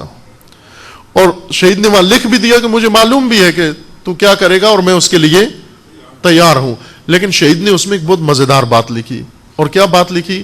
کہا کہ تو آج اپنے خون, میرے خون سے اپنے ہاتھ رنگین کر لے گا, لیکن تجھے یاد رکھنا تو اتنی ذلت کی موت مرے گا. یہ پیشنگوئی تھی اس شہید کی, تو اتنی ذلت کی موت مرے گا دنیا کے لیے عبرت ہو جائے گا تو. یہ صدام کے اوج کا زمانہ تھا, اور ایک عالم بزرگوار خط لکھ رہا ہے, اس کی جیل میں بیٹھا ہوا اس کو خط لکھ رہا ہے کہ تو ایسی ذلت کی موت مرے گا. آپ ساری دنیا نے دیکھا کہ کس ذلت کی موت مرا وہ. وثوق تھا شہید کو عزیزمان. صدام نے اپنے ایلچی بھیجے, 3 دفعہ ایلچی بھیجے جیل میں, اور صدام نے کیا کہا کہ معاہدہ کرتے ہیں, میں تنہا حاکم عراق رہوں اور تو تنہا مرجع عراق رہے. یعنی تو میری حاکمیت کو نہ چھیڑ, اور میں کوشش کروں گا تو تنہا تو مرجع تقلید ہو پورے عراق کے اندر, باقی سارے مراجع کو میں ختم کر دوں گا. یہ پیشکش تھی صدام کی شہید کو کہ تو تنہا مسلم مرجع تقلید تو ہوگا, صرف میری حاکمیت کو چیلنج نہ کر, میرے لیے درد سر کھڑا نہ کر. عزیز من مرجعیت حکومت ہی ہوتی ہے ایک قسم کی, بغیر تخت کی حکومت ہوتی ہے یہ ایک قسم کی, اور بعض پہلوؤں سے اس سیاسی حاکمیت سے زیادہ قوی تر حاکمیت ہوتی ہے, لوگوں کے دلوں پر حاکمیت ہوتی ہے مرجعیت. اور یہ پیشکش صدام نے کی شہید کو, اور اس کے جواب میں پھر شہید نے یہ خط لکھا اس کو, جس کے بعد شہید کو معلوم تھا کہ اب مجھے شہید کر دیا جائے گا, اور ایسا ہی ہوا. کون سی چیز شہید کو درس سے اٹھائی, محفل درس و بزم درس و مجلس درس سے نکال کر اس کو میدان مبارزہ میں لے آئی شہید کو؟ وہ درد تھا, درد دین, درد ملت, درد ناس, درد وطن, درد سرزمین, وہ نکبت, وہ ذلت جو شہید اپنی آنکھوں سے دیکھ رہے تھے, اس نے درد مند کیا ہوا تھا شہید کے دل کو, رنجور کیا ہوا تھا دل شہید کو. یہ خاصہ ہے شہید صدر کا. درسی عظمت شہید کی اپنی جگہ مسلم ہے, لیکن جن چیزوں میں درس میں شہید شریک ہیں دوسروں کے ساتھ, شہید جیسے دوسرے بھی پڑے ہوئے ہیں, شہید سے زیادہ بھی پڑے ہوئے ہیں, شہید کے اساتید بھی ہیں. درس میں شہید و غیر شہید صدر ایک جیسے ہیں, لیکن درک میں شہید صدر متمایز ہیں, ممتاز ہیں, اور درد میں بالکل ہی ممتاز ہیں, بالکل ہی ممتاز ہیں. لہذا وہ درد تھا جو شہید صدر کو لے کر اس میدان میں آیا. شہید صدر نے عزیزان جو شخصیت کے اندر شہید صدر کے نمایاں خوبیاں تھیں, میں ایک فہرست عرض کرتا ہوں. عرض کیا کہ بعد میں اللہ تعالیٰ نے اگر توفیق دی ان کو باقاعدہ علمی پہلو شہید صدر کے اور افکار شہید صدر اور ان کے افکار کی بنیادیں, ان کو وضاحت کی ضرورت ہے کہ اگر توفیق ہوئی انشاءاللہ اس موضوع کو بیان کریں گے آپ کی خدمت میں. جامعیت تھی شہید کے اندر, جامع ترین شخصیت تھے علمی لحاظ سے. عموماً ایسے نہیں ہوتا, علمی شخصیات جامعیت نہیں ہوتی ان کے اندر, کسی ایک موضوع میں تخصص ان کو ہوتا ہے. مثلا فقہ میں بہت مہارت ہے ان کو, اگر فقہ میں مہارت ہے فلسفے سے بے خبر ہیں, یا فلسفے میں بہت مہارت ہے فقہ سے اتنی آشنائی نہیں ہے, فقہ میں اتنا تخصص عالی نہیں ہے, یا اسی طرح دیگر رائج علوم کے اندر تخصص نہیں ہے. شہید صدر ان شخصیات میں تھے بائیں کہ یہ دروس میسر نہیں تھے حوزے کے اندر, کوئی پڑھاتا نہیں تھا. فلسفہ ممنوع علم تھا نجف میں, اس موقع پر شہید نے فلسفہ پڑھا, یہ ممنوع علم, ایک استاد تھے ان کے پاس پڑھا. وہاں نجف میں یہ طریقہ تھا کہ جو فلسفے کے درس میں پکڑا جاتا تھا اس کا شرعیہ بند کر دیتے تھے. وہ جرم تھا, یعنی یہ جرم سمجھا جاتا تھا. باقاعدہ مخبر جاسوس بیٹھے ہوتے تھے جو جا کر رپورٹ دیتے تھے کہ آج فلاں فلسفے کے درس میں پکڑا گیا ہے. پکڑا گیا, یہی لفظ استعمال کرتے تھے, پکڑا گیا, جیسے کوئی چوری کرتے ہوئے پکڑا گیا ہو. اب شہید صدر نے پڑھا فلسفہ اسی ماحول کے اندر, اور اعلیٰ ترین سطح تک پڑھا فلسفہ. اسی طرح دوسرے علوم, شہید صدر مصر سے مخصوصاً خود مطبوعات منگواتے تھے, مصری تحریک بیداری کے ساتھ مرتبط تھے. نجف کی تنہا شخصیت جو مصری تحریک کے ساتھ مربوط تھے. بہت سارے ان کے میگزین, بہت سارے ان کے کتابیں اور جرنلز وغیرہ منگوا کر شہید پڑھتے تھے, اور بسا اوقات ان میں تبصرے بھی لکھتے تھے. سیاسی بصیرت اعلیٰ ترین درجے تک تھی. انقلاب اسلامی کے بعد شہید نے ایک کتاب لکھی ہے, الاسلام یقود, اس طرح سے نام ہے اس کا, الاسلام یقود الحیات, اسلام رہنمائے زندگی بشر ہے, اسلام منشور زندگی بشر ہے. یہ کتاب شہید صدر کو راغب حرب نے, جب ایران میں انقلاب آ گیا تو قانون کنسٹیٹیوشن بنا رہے تھے, اسلامی قانون ایران کے اندر بن رہا تھا.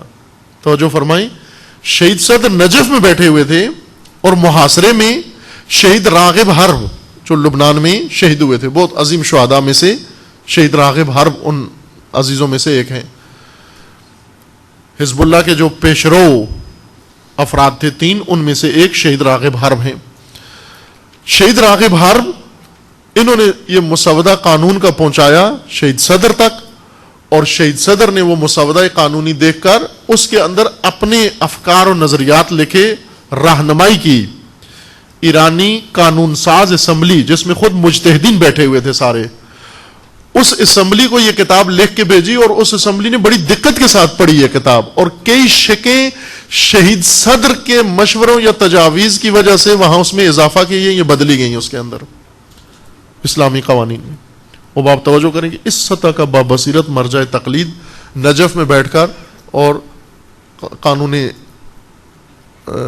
آئین جب بن رہا ہے آئین اسلامی جمہوری اسلامی کا، اس میں باقاعدہ اپنا حصہ ڈالتا ہے، اپنا رول ادا کرتا ہے اس کے اندر۔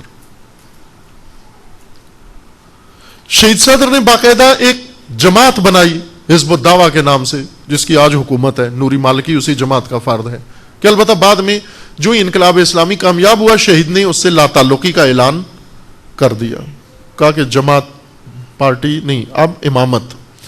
یعنی چونکہ پہلے امامت کا ماڈل نہیں تھا تو شہید کے اور کوئی راستہ نظر نہیں آتا تھا، لہذا حزبی ماڈل تھا پہلے سے مصر میں اور دوسری جگہوں پر۔ شہید نے بھی وہی حزبی ماڈل ہی عراق کے اندر، یہ بہت ہی منظم تنظیم تھی، یعنی عراق کی منظم ترین تنظیم یہی تھی، آج بھی یہی ہے۔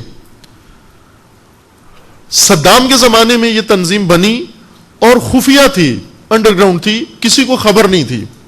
اس کا طریقہ کار یہ تھا کہ اگر ایک شخص رکن ہوتا تھا حزب الدعوہ کا حزب کا، تو دوسرے کو پتہ نہیں ہوتا تھا کہ یہ بھی حزب میں ہے۔ اس طرح سے ایک دوسرے سے، یعنی ایک بہترین تنظیمی ڈھانچے کے تحت شہید نے ان کو سارے اصول بنا کے دیے۔ لیکن جو ہی انقلاب کامیاب ہوا، شہید نے فوراً اس سے پہلے انہیں کہا کہ اس کو چھوڑ دو، لیکن وہ چونکہ اتنا ہوتا ہے ایسے، وہ اتنے راسخ ہو چکے تھے حزبی سسٹم میں کہ انہوں نے شہید کی بات بھی تسلیم نہیں کی۔ پھر شہید نے خود اس سے لا تعلقی کا اظہار کر دیا اور امامت کا راستہ لوگوں کو بتایا، اور سب کو کہا کہ اب آپ نے امام خمینی کو فالو کرنا ہے، سب نے، عراقی ہو یا ایرانی ہو، اور خود بعنوان مرجع تقلید امام کو فالو کیا شہید نے۔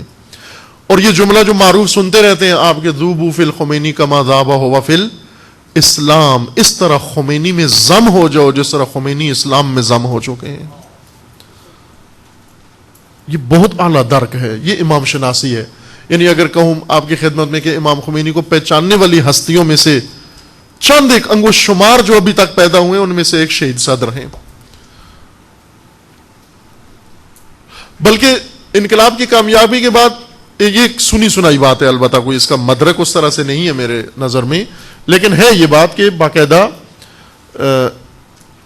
شہید صدر نے امام سے پوچھا کہ اب میرا وظیفہ بتائیں کیا ہے، میں عراق میں رہوں، عراق سے باہر آ جاؤں، کیا کروں میں؟ اور امام نے باقاعدہ رہنمائی کی شہید صدر کی کہ آپ کا وہاں رہنا ضروری ہے۔ اس لیے بعض عراقی یہ کہتے تھے کہ امام خمینی نے در حقیقت ان کو مروا دیا ہے، یہ بھاگ رہے تھے وہاں سے اور امام نے کہا کہ ادھر رہ جاؤ، باقی جو بھاگ گئے بچ گئے یہ شہید ہو گئے۔ یہ بعضوں نے امام کے بارے میں اچھالا تھا یہ مسئلہ۔ نہ عزیز من، شہادت، وہ خط پڑھیں جو صدام کو لکھا تھا شہید صدر نے، شہادت شہید صدر کا انتخابی راستہ تھا، چنا تھا اپنے لیے۔ جو شہادت کے لیے تیار نہیں ہوتا وہ ایسے خطوط نہیں لکھتا ایک ڈکٹیٹر کو، ایک صفاق جلاد انسان کو۔ شہید صدر کو معلوم تھا کہ میں کیا کہہ رہا ہوں اور اس کا نتیجہ اور رد عمل کیا ہوگا۔ شہید کے اندر جامعیت تھی، تمام علوم، عصری علوم ان کے اوپر احاطہ، وہ مکمل احاطہ تھا، وسیع مطالعہ تھا شہید کا۔ ایک شہید کی یہ صفت تھی کہ شہید بہت ہی پرکار انسان تھے، بہت پرکار یعنی بہت کام کرنے والے، اپنی عمر سے زیادہ اس سے استفادہ کیا شہید نے۔ میں مبالغہ نہیں کر رہا ہوں، اس وقت درسی فعالیت شہید کی دیکھیں، بعض کتابیں ہمیں توفیق ہوئی شہید کی تدریس کرنے کا، تو ان کے ابتداء میں مقدمے میں لکھا ہوا ہے کہ یہ لکھنا کب شروع کی اور ختم کب ہوئی۔ ایک کتاب شہید نے لکھا کہ وہ صرف شاید 1 مہینہ اور 3 یا 4 دن لگے اس کو، 1 مہینے میں لکھی شہید نے، اور وہ کتاب جو 1 مہینے میں لکھی ہے انہوں نے، وہ کتاب آج ایک لائق و ذہین مدرس بڑی تیزی کے ساتھ پڑھائے تو کم از کم 1.5 سال لگتا ہے اس کو. ایک مہینے میں لکھی 1.5 سال اس کو پڑھانے میں لگتا ہے. ایک ذہین طالب علم 1.5 سال میں پڑھتا ہے اس کو. آپ دیکھیں کس قدر شہید نے استفادہ. بسا اوقات ہم نے بیٹھ کر شہید کی وہ کاؤنٹ کیا کہ یہ کس سپیڈ سے لکھی ہوگی یہ کتابیں. یقین جانے کے اسی نتیجے پر پہنچے کہ یہ وہ شخصیت ہے کہ جو پر سیکنڈ 1 گھنٹے کا کام کر رہا ہے. یہ اس وقت یہ کام ہو سکتے ہیں, ورنہ نہیں ہو سکتے یہ کام, کہ پر سیکنڈ گھنٹوں کے کام کر رہا ہے ہر شعبے کے اندر, ہر میدان کے اندر, اور ساتھ پھر تحریک بھی چلا رہا ہے, ساتھ سیاسی بھی مبارزہ بھی کر رہا ہے سیاسی طور پر, ساتھ حوزے کی روش کو بھی بدل رہا ہے, جو سب سے بڑا محاذ تھا شہید کا. صدام بڑا محاذ نہیں تھا, حوزے کا رائج نظام بدلنا بڑا محاذ تھا, سخت محاذ تھا شہید کے لیے. اور اس وجہ سے بھی شہید کو بہت مشکلات کا سامنا تھا, کہ وہ ایک الگ موضوع ہے, ابھی اس کو یہاں نہیں چھیڑتے. بصیرت شہید کی شخصیت کا ایک خاصہ تھا, اعلیٰ ترین بصیرت کے مالک تھے. وہ شجاعت و دلیری, شجاعت ہر مرحلے میں شہید نے پیش کیا. میں نے بارہا آپ کی خدمت میں عرض کیا ہے عزیزان, کہ شجاعت فقط کسی شخص سے روبرو ہو کر اور اسے تھپڑ مار دینا, مکہ مار دینا, یہ شجاعت نہیں ہے. یہ شجاعت کا سب سے نچلا درجہ ہے. فزیکلی جنگ, تصادم, یہ شجاعت کا سب سے نچلا درجہ ہے. شجاعت کے اعلی ترین درجے اور ہیں. شجاعت کے اعلی درجے کون سے ہیں؟ فکری شجاعت, سوچ میں شجاع ہو انسان, دلیرانہ سوچتا ہو. کہ میں ہمیشہ عرض کیا ہے کہ ہماری مشکل, ہماری قوم کو جو مشکل ہے وہ بزدلی کی مشکل ہے. ایک یہ کہ ہم بزدل واقع ہوئے ہیں, والدین بھی اور بچے بھی بزدلانہ سوچتے ہیں. سوچ بزدلوں والی ہے ہماری, فکر بزدلوں والی ہے ہماری, انداز بزدلوں والے ہیں ہمارے, فیصلے بزدلوں والے ہیں ہمارے, ارادے بزدلوں والے ہیں ہمارے, انتخاب چوائس ہمارے بزدلوں والے ہیں. آپ تعلیمی میدان کو ہی لے لیں, تعلیمی میدان میں جتنی بزدلی پاکستانیوں کے اندر ہے اتنی دنیا کے اندر کسی کے اندر موجود نہیں. جتنے بزدلانہ سبجیکٹ پاکستانی انتخاب کرتا ہے اتنا دنیا میں کوئی بزدلانہ سبجیکٹ انتخاب نہیں کرتا. کیا سبجیکٹ انتخاب کرتے ہوئے کیا دیکھتا ہے؟ روٹیاں, روٹیاں, صرف روٹیاں مد نظر ہوتی ہیں. سکوپ کیا ہے؟ سکوپ سے مراد, میں نے بعض جگہ کہا بھی مجھے انگلش نہیں آتی, سکوپ کا معنی بھی نہیں آتا, لیکن اس کا استعمال جب بعضوں سے دیکھا تو سمجھ آ گیا کہ سکوپ سے مراد روٹیاں ہیں. کہتے ہیں یہ پڑھو, بچے کو یہ پڑھو کہ بڑا سکوپ ہے اس کے اندر. سکوپ سے مراد یعنی روٹیاں ہی روٹیاں. اور کیا کہتے ہیں کہ یہ پڑھ لیا اگر تو شاید جاب نہ ملے, شاید پروموشن نہ ہو, شاید یہ نہ ہو جائے, شاید میں ادھر نہ رہ جاؤں, شاید روٹی میری کم نہ ہو جائے. اس بزدلی کے ساتھ ہم سوچ کے ایک سبجیکٹ اپنے بچے کے لیے انتخاب کرتے ہیں. پھر اس کے لیے جب عملی میدان چنتے ہیں بزدلانہ, آپ توجہ کریں, یہ قدیم سے ہماری قوم کے اندر ایک پکی نوکری, چونکہ پکے نوکر ہیں نا ہم. ماں باپ ہمارے کیا کہتے تھے کہ کسی کے پیچھے جا جی اس کی منت کی جا کر جی بچے کو پکی نوکری دلوا دیں, پکا نوکر بنا دیں اس کو, جس میں کسی قسم کی ڈھیل اور دراڑ نہ ہو. نوکر ہی نوکر, آخر مرتے تک ریٹائرڈ ہو کر بھی پھر بھی نوکر ہو, ایسی پکی نوکری اس کو دلائیں. یہ جملے کس ذہنیت کی عکاسی کرتے ہیں یہ پکی نوکریاں؟ درحالی کے بڑے دلیر بچے ہیں ہمارے, شجاع بچے ہیں. ان کو اگر ہم موقع دیں دلیرانہ انتخاب کا, دلیرانہ سوچ کا, بزدل کبھی بھی تقدیر نہیں بدل سکتے, نہ اپنی, نہ قوم کی, نہ ملک کی. خدا نے شجاعوں کو یہ حق دیا ہے, ان کے نام لکھنا ہے اللہ نے یہ کارنامہ, بزدلوں کے نام نہیں لکھنا. حتی دینی تعلیم میں بھی ایسا ہی ہے. دینی تعلیم میں بھی آپ دیکھیں, دینی تعلیم میں بھی 2 قسم کے علوم ہیں, سکوپ ہے جن کا اور جن کا نہیں ہے. فلسفے کا کوئی سکوپ نہیں ہے. حوزوں میں معروف ہے کہ جو فلسفہ پڑھے گا بھوک مرے گا, یہ نعرہ ہے ان کا. اس لیے فلسفہ نہیں پڑھتے دینی مدرسوں میں جو جاتے ہیں، اور پاکستان میں ویسے کوئی فلسفہ نہیں پڑھتا۔ سید جمال الدین افغانی فرماتے ہیں کہ وہ قوم فقیر ہے علمی طور پر جس کی بنیادوں میں فلسفہ موجود نہ ہو، وہ ہمیشہ نوکر ہی بنے گی۔ آپ یورپ میں جا کر دیکھیں، یورپ میں جتنا لیبر ہے ایشیا سے گیا ہوا ہے، اور جتنے فیلسوف و اسکالر ہیں وہ سارے ان کے اپنے ہیں۔ نیچرل سائنسز میں ہم پڑھتے ہیں، سوشل سائنسز وہ خود پڑھتے ہیں۔ سوشیالوجی کے امام ایک بھی آپ کو شرق میں مشرق میں نہیں ملے گا، سب نظریات مغرب سے آئیں گے۔ وہ کوئی سوچے، ان سے پوچھے کہ تم خود کچھ اور پڑھتے ہو، ہمیں کچھ اور پڑھاتے ہو۔ کہتے ہیں سکوپ بہت ہے آپ کا، آپ یہی پڑھو، سکوپ بہت ہے۔ کیوں؟ کہ تم کماؤ گے، ہم بھی کھائیں گے، تم بھی کھاؤ گے۔ وہ داتا صاحب والا نظام کہ خود بھی کھاؤ، ہمارے لیے بھی لے آؤ۔ ہمیں انہوں نے اس کام پہ لگایا ہوا ہے کہ خود بھی کماؤ کھاؤ اور ہمیں بھی دو۔ اب اس میں سوسائٹی کدھر جائے گی؟ کچھ علوم ایسے ہیں جن کا بڑا سکوپ ہے حوزے کے اندر، مثلا فقہ، علم فقہ کا بہت سکوپ ہے۔ علم فقہ پڑھے روٹیاں ہی روٹیاں، چونکہ پیش نمازی فقہ پڑھیں گے تو ملے گی، فلسفہ پڑھ کے پیش نمازی نہیں ملتی۔ مجلس کی دعوت آپ کو کب ملے گی؟ جب آپ فقہ پڑھے ہوں گے۔ اگر آپ نے فقہ نہیں پڑھی، وہ مجلس بھی، نکاح بھی کوئی فیلسوف سے نہیں پڑھواتا، جنازہ بھی نہیں پڑھواتا کوئی اسے۔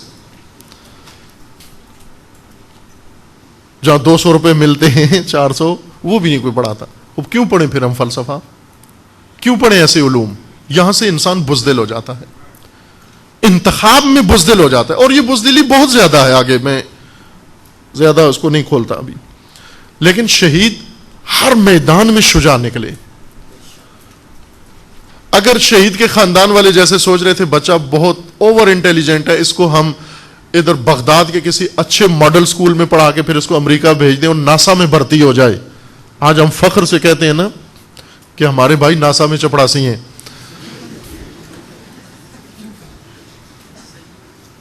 فخر سے کہتے ہیں بہت۔ شہید صدر اگر یقین جانے کے پڑھتے، وہ علوم پڑھتے تو ناسا نہیں، ناسا سے بھی اوپر کسی کمپنی کے اہل ہوتے اور ہیڈ ہوتے، اس کے چیف ہوتے، لیکن نہیں گئے ادھر۔ دلیرانہ شہید کے بھائی نے اور ماموں نے دلیرانہ فیصلہ کیا کہ عراق کے نابغہ ترین بچے کو سب سے مشکل فیکلٹی کے لیے انتخاب کیا، آئنسٹائن کے علوم پڑھانے کے بجائے امام صادق کے علوم پڑھنے کے لیے بھیجا۔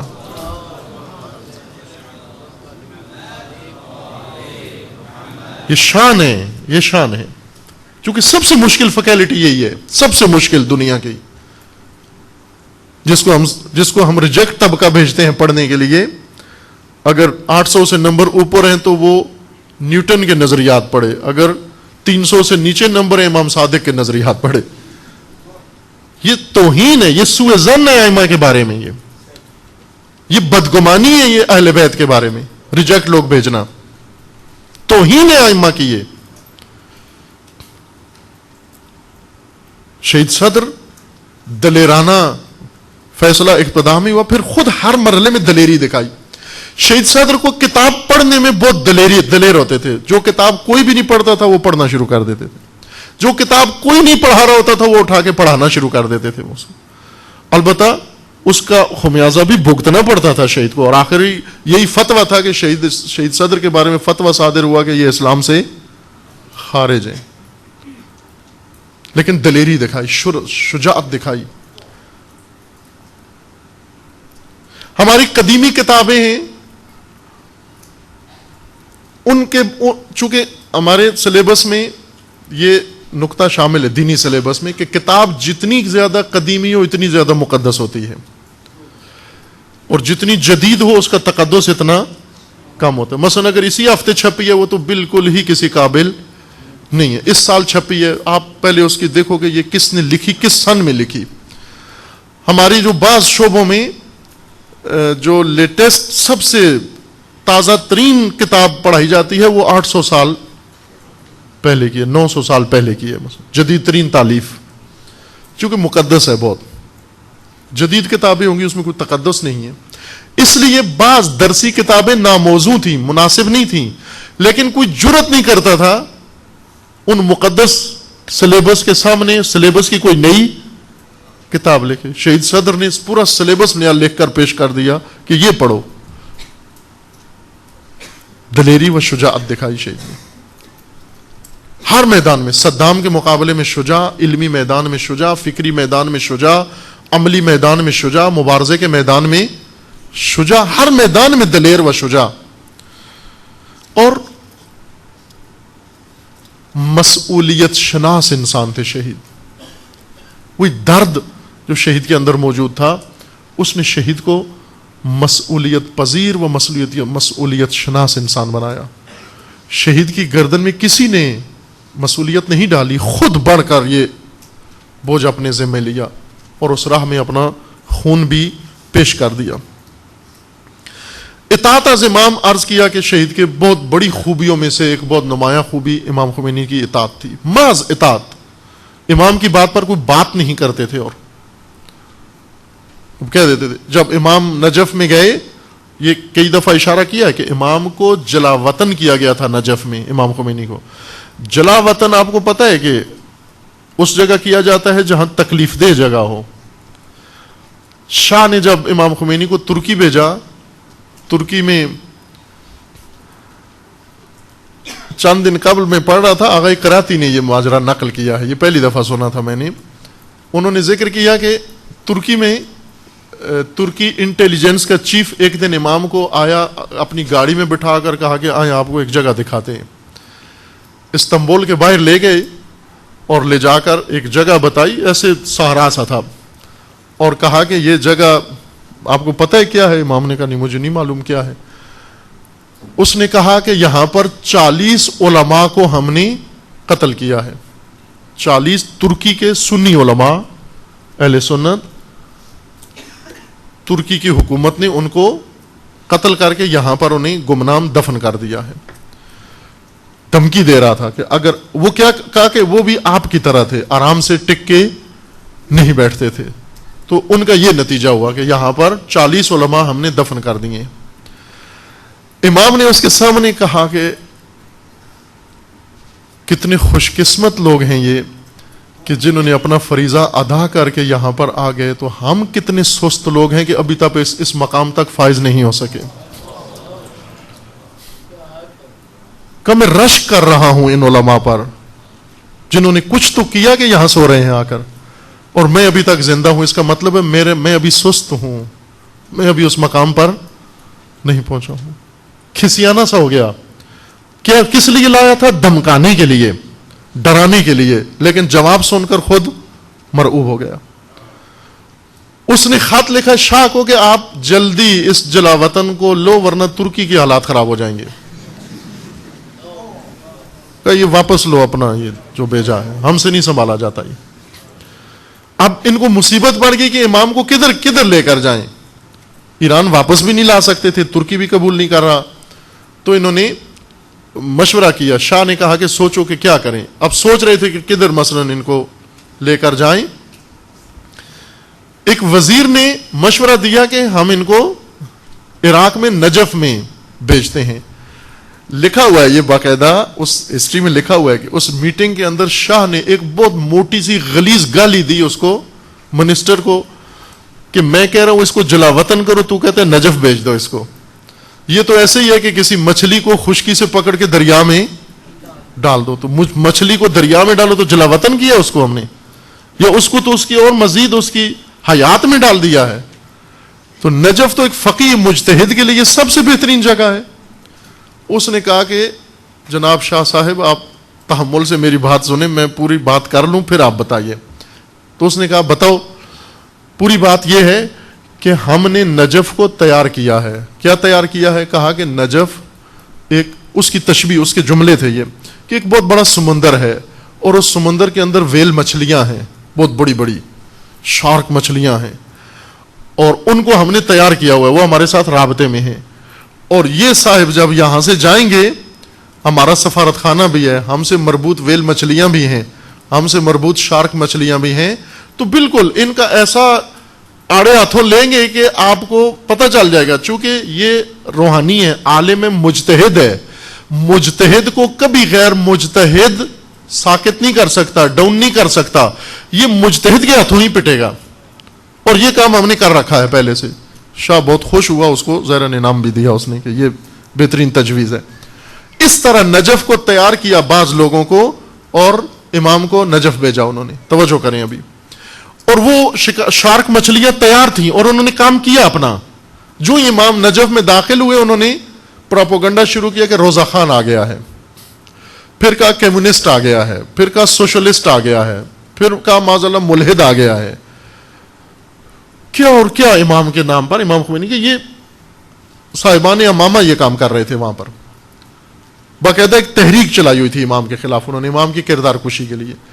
حتیٰ خود امام نے ایک خطاب کیا، امام درس پڑھانے جا رہے تھے، درس کینسل کر کے وہاں پر ایک لیکچر دیا اور کہا کہ مجھے پتہ چلا ہے کہ حالات نجف کے طلبہ کے بہت خراب ہو گئے، آپس میں لڑائی ہونے والی ہے۔ پھر امام نے ان کو سمجھایا کہ یہ قدم نہ اٹھاؤ تم، اور وہ انشاءاللہ عنقریب پرنٹڈ آپ تک پہنچائے گی امام کی وہ تقریر جو اس موقع پر امام نے کی تھی، انشاءاللہ عنقریب آپ تک پہنچائے گی وہ۔ یعنی یہ حالات نجف کے بنا دیے گئے۔ ایسے میں جب امام کے لیے نجف کو اس طرح سے تیار کیا تھا، شہید صدر اپنے شاگردوں سمیت امام کے استقبال کے لیے آئے، آ کر امام خمینی کا استقبال کیا اور لوگوں کو بتایا کہ یہ شخصیت ہے، یہ ہستی ہے، اس کے پیچھے سب نے چلنا ہے ہم نے۔ اور پھر ہر ممکنہ مدد تقویت جو امام کی نجف کے عرصے میں کی، امام کے خدمت میں رہے اور تقویت کرتے رہے، امام کی ساتھی تھے امام کے، اور نہایتاً آخری دم تک امام کے مطیع رہے، فرمان بردار رہے، اور مرجع تقلید ہوتے ہوئے۔ یہ بہت عالی نمونہ ہے ایک، اور لوگوں کو حکم دیا کہ ذوبوا فی الخمینی خمینی کما ذابہ ہوا فی الاسلام، اس طرح خمینی میں ضم ہو جاؤ جس طرح وہ اسلام میں ضم ہو چکے ہیں۔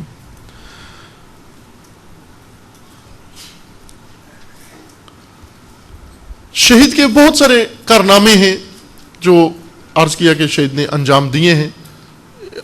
اگر توفیق ہوتی ہے یہ بات جاری رہتی ہے تو انشاءاللہ اس کے اندر باقاعدہ مدرک کے ساتھ، حوالوں کے ساتھ، افکار شہید، نظریات شہید اور شہید کی شخصیت کے مختلف پہلو انشاءاللہ بیان ہوں گے آپ کی خدمت میں۔ لیکن جیسے عرض کیا تھا کہ شہادت شہید کا انتخابی راستہ تھا، یوں نہیں تھا کہ شہید صدر شہید ہونا نہیں چاہتے تھے لیکن انہیں مار دیا گیا۔ وہ بہت سارے شہداء اس طرح کے ہوتے ہیں جو خود ہرگز مرنا نہیں چاہتے لیکن انہیں بے گناہ مار دیا جاتا ہے، دشمن، صفاق دشمن، جلاد دشمن مار دیتا ہے ان کو۔ کچھ شہید ایسے ہوتے ہیں جو شہادت کا راستہ انتخاب کرتے ہیں، راہ شہادت انتخاب کرتے ہیں۔ شہید نے راہ شہادت انتخاب کیا، چنا اپنے لیے۔ جب شہید کو پکڑ کے لے گئے حرم علوی میں نجف میں، امام علیہ السلام کے روضہ اقدس میں ایک خاتون آئی برقع پوش، اور آ کر اس نے خطبہ دیا، اس طرح سے خطبہ دیا جس طرح علی کی بیٹی نے خطبہ دیا تھا، اور لوگوں سے کہا، چونکہ آپ کو پتہ ہے کہ نجف کوفہ ہی کا ایک محلہ ہے، شہر نجف اب اصل نجف ہو گیا ہے، کوفہ اس کا محلہ بن گیا، لیکن پہلے کوفہ ظاہراً استان تھا یا جو ان کا اصطلاح ہوتی ہے، اور نجف اس کا ایک چھوٹا سا محلہ تھا، اس کے تھوڑے سے فاصلے پر ہے، یعنی پیدل راستہ ہے نجف اور کوفہ کا، پیدل راستہ ہے، چند کلومیٹر کا فاصلہ ہے، مجھے دقیق نہیں معلوم، آغا صاحب بیٹھے ہیں انہیں دقیق 5 کلومیٹر ہے، پیدل راستہ ہے، ابھی بھی لوگ اب مل گیا ہے، آپس میں متصل ہو گئے۔ اسی جگہ بنت علی نے خطبہ دیا تھا، البتہ اس محلے میں، اور اب جہاں روضہ امیر المومنین تھا وہاں پر ایک اور برقع پوش خاتون آئی، اس نے آ کر خطبہ دیا۔ وہ خطبہ کیا تھا؟ فرق یہ تھا کہ ایک بھائی قتل کروا کے وہ اس کا سر ساتھ لے کر اور سر نو کے سنا پہ سامنے اٹھا کر اور لوگوں کو، کوفیوں کو بتا رہی تھی یہ میرا بھائی ہے، یہ جو سر دیکھ رہے ہو یہ میرا بھائی ہے، اور ایک آ کر لوگوں کو یہ خطبہ دینے آئی تھی کہ تم چپ بیٹھے ہو اور میرا بھائی جلاد پکڑ کے لے گیا ہے۔ اس بی بی نے آ کر حرم میں خطبہ دیا. وہ خطبہ لوگوں نے سنا اور اس کے بعد لوگوں میں جوش آیا اور نجف کے اندر مظاہرہ شروع ہوا اور اس بی بی کو بھی پکڑ کر لے گئے, زندان میں بھائی کے پاس لے گئے. سیدہ آمنہ بنت الہدا, وہ خواہر گران قدر و فاضل ترین خاتون اور مبارز, دونوں بہن بھائی کو جا کر ایک جیل میں بند کر دیا اور پھر اس کے بعد شکنجے شروع ہوئے. اتنے شدید شکنجے تھے, اس قدر وحشتناک شکنجے تھے کہ نقل کرتے ہیں کہ محمد صادق صدر کے, جن کو بعد میں شہید کیا گیا, مقتدی صدر کے والد ظاہراً ان کو اطلاع دی گئی شہید کی شہادت کے, شہید باقر صدر کی شہادت کے چند دن بعد, 4-5 دن بعد انہیں بتایا گیا کہ آپ جنازہ آ کر لے جائیں. ان سے نقل کیا جاتا ہے کہ جب انہوں نے شہید صدر کا جنازہ دیکھا, باقر صدر کا, سکتے میں آ گئے. اس قدر شکنجے تھے وجود شہید پر. آگ سے جسم جلایا گیا تھا, ریش شہید صدر کو جلایا گیا تھا, اور وہی نشانات سیدہ بنت الہدا کے جسم اطہر پر بھی موجود تھے.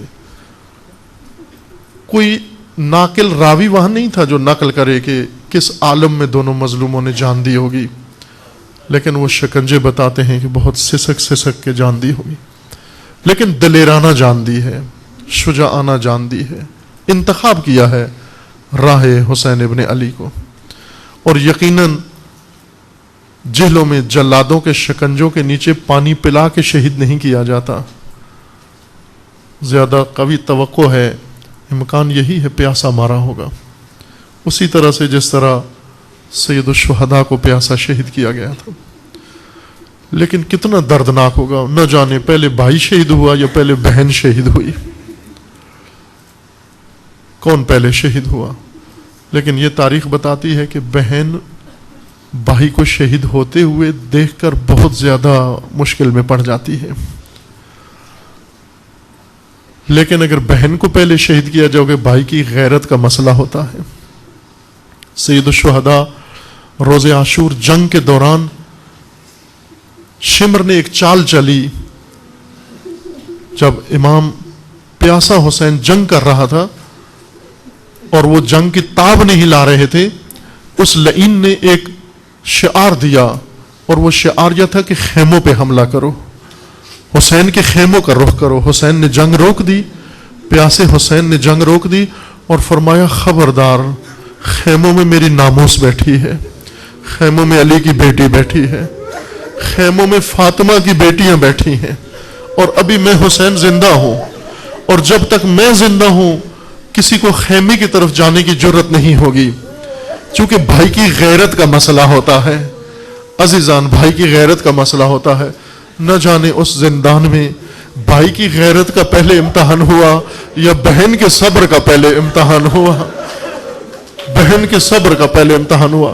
اتنی صبور نہیں ہوتی خواتین, لیکن جو علی کی پیروکار ہوتی ہیں بڑی صبور ہو جاتی ہیں.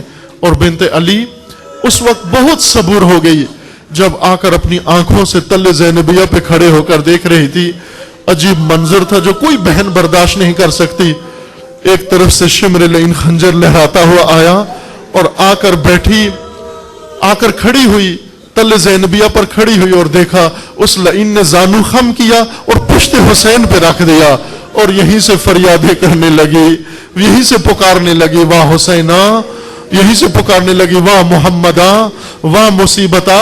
اور عمر سعد کو کہنے لگی اے لعین, کیا تو دیکھتا نہیں کہ اس لعین نے عرش خدا پہ قدم رکھ دیا ہے, یہ پشت حسین ہے, یہ پشت حسین ہے.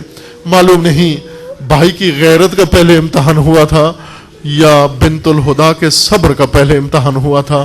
چند دن یہ لاشیں اسی طرح سے رکھی گئیں, داغدار لاشیں, اور جب اپنے رشتہ دار کو دی گئیں تو وہ لاشیں دیکھ کر سکتے میں آ گیا, لاشیں دیکھ کر سکتے میں آ گیا. میں کہوں گا کہ اس لاش جلی ہوئی تھی لیکن سر لاش کے ساتھ تھا. اگرچہ اس لاش کو جلایا گیا تھا لیکن لاش کی ہڈیاں سالم تھی. قربان اس لاش کے جس کی ہڈیوں کو چکنا چور کر دیا گیا تھا. قربان اس لاش کے جس کو چکنا چور کرنے کے لیے 10 گھوڑے مقرر کیے گئے، جسے مشرق سے مغرب کی طرف اور مغرب سے مشرق کی طرف دوڑایا گیا. اور قربان اس بہن کے جو سر حسین کو لے کر سارا سفر طے کرتی رہی، سارا سفر طے کرتی رہی، اور کسی مقام پر رک کر کہتی تھی اے حسین میں کیا کیا بچا ہوں، میں تیری اولاد کو بچا ہوں، میں تیری راہ کو بچاؤں، میں تیرے خون کو بچاؤں، میں تیرے دین کو بچاؤں. اللہ لعنت اللہ علی الظالمین. فسيعلم الذين ظلموا أي منقلب ينقلبون. اللهم بحق اسمك العظيم الأعظم الأعز الأجل الأكرم يا الله يا الله يا الله يا الله يا الله یا اللہ یا اللہ یا اللہ. پروردگارہ بحق محمد و آل محمد ہمارے اس کلیل سے ذکر کو اپنی بارگاہ میں قبول فرما. مومنین کے اخلاص و خلوص کو شرف قبولیت عطا فرما. جو مومنین اس دنیا سے رحلت کر کے انہیں جوار رحمت میں مقام نصیب فرما. جو مریض ہیں انہیں شفاء کاملہ عطا فرما. جو ملتمس دعا ان کی دعاؤں کو مستجاب فرما. جو صاحب حاجات ہیں ان کی حاجات کو پورا فرما. جو کسی مشکل و مصیبت میں گرفتار ہیں ان کے تمام مسائل و مشکلات کو برطرف فرما. خدا بندہ تمام عالم اسلام کو ظلم و ستم سے نجات عطا فرما. ان ظالمین کو ظلم سمیت نیست و نابود فرما. امریکہ اور اسرائیل کا خاتمہ فرما. خدا بندہ تمام مظلومین عالم کو نجات عطا فرما. خصوصاً ملت مظلوم فلسطین کو رہائی عطا فرما. مظلومین کشمیر کو نجات عطا فرما. اور مظلومین بحرین کو نجات عطا فرما. آل خلیفہ کو نیست و نابود فرما. ان کے حامیوں سرپرستوں کو رسوا فرما. خدا بندہ بحق محمد و آل محمد حزب اللہ کو کامیابی نصیب فرما. سید مقاومت سید حسن نصر اللہ کی حفاظت فرما. راہبر معظم انقلاب اسلامی کا سایہ دراز فرما. انقلاب اسلامی کو دشمنوں کے شر سے محفوظ فرما. انقلاب اسلامی کو انقلاب امام زمان سے متصل فرما. مملکت پاکستان کی حفاظت فرما. اس ملک کو دشمنوں کے شر سے محفوظ فرما. ملک کے ساتھ خیانت کرنے والوں کو رسوا فرما. ملک کے اندر امن و امان برقرار فرما. ملک کے اندر دہشت گردی، فرقہ واریت، فتنہ و فساد اور نفاق پھیلانے والوں کو نیست و نابود فرما. ان کے حامیوں سرپرستوں کو رسوا فرما. خدا بندہ بحق محمد و آل محمد پیروان امیر المومنین و عزاداران سید الشہداء جہاں کہیں بھی ہیں، بالخصوص پاکستان میں، کوئٹہ میں، گلگت میں، کراچی میں، دیگر مقامات پر پارا چنار میں، پروردگارہ ان کے عزت و مال و جان و ناموس کی حفاظت فرما اور دشمنان تشیع نیست و نابود فرما. خدا بندہ اپنے ولی حق ولی اللہ العظم اجل اللہ تعالی فرج الشریف کا جلد از جلد ظہور فرما. ہمیں حضرت کے اعوان و انصار میں سے ہونے کی توفیق عطا فرما. تمام مرحومین کے لیے، مومنین و مومنات کے لیے، شہداء کے لیے، روح پرفتوح شہید صدر کے لیے، و شہداء پاکستان، شہداء کوئٹہ، شہداء گلگت و دیگر شہداء عزیز کے لیے، و بالخاص امام شہداء حضرت امام خمینی رضوان اللہ علیہ کے لیے سورہ فاتحہ. بسم اللہ الرحمن الرحیم. الحمد للہ رب العالمین الرحمن الرحیم مالک یوم الدین. ایاک نعبد و ایاک نستعین. اہدنا الصراط المستقیم صراط الذین انعمت علیہم غیر المغضوب علیہم ولا الضالین. صدق اللہ العظیم. درود پڑھیے محمد و آل محمد.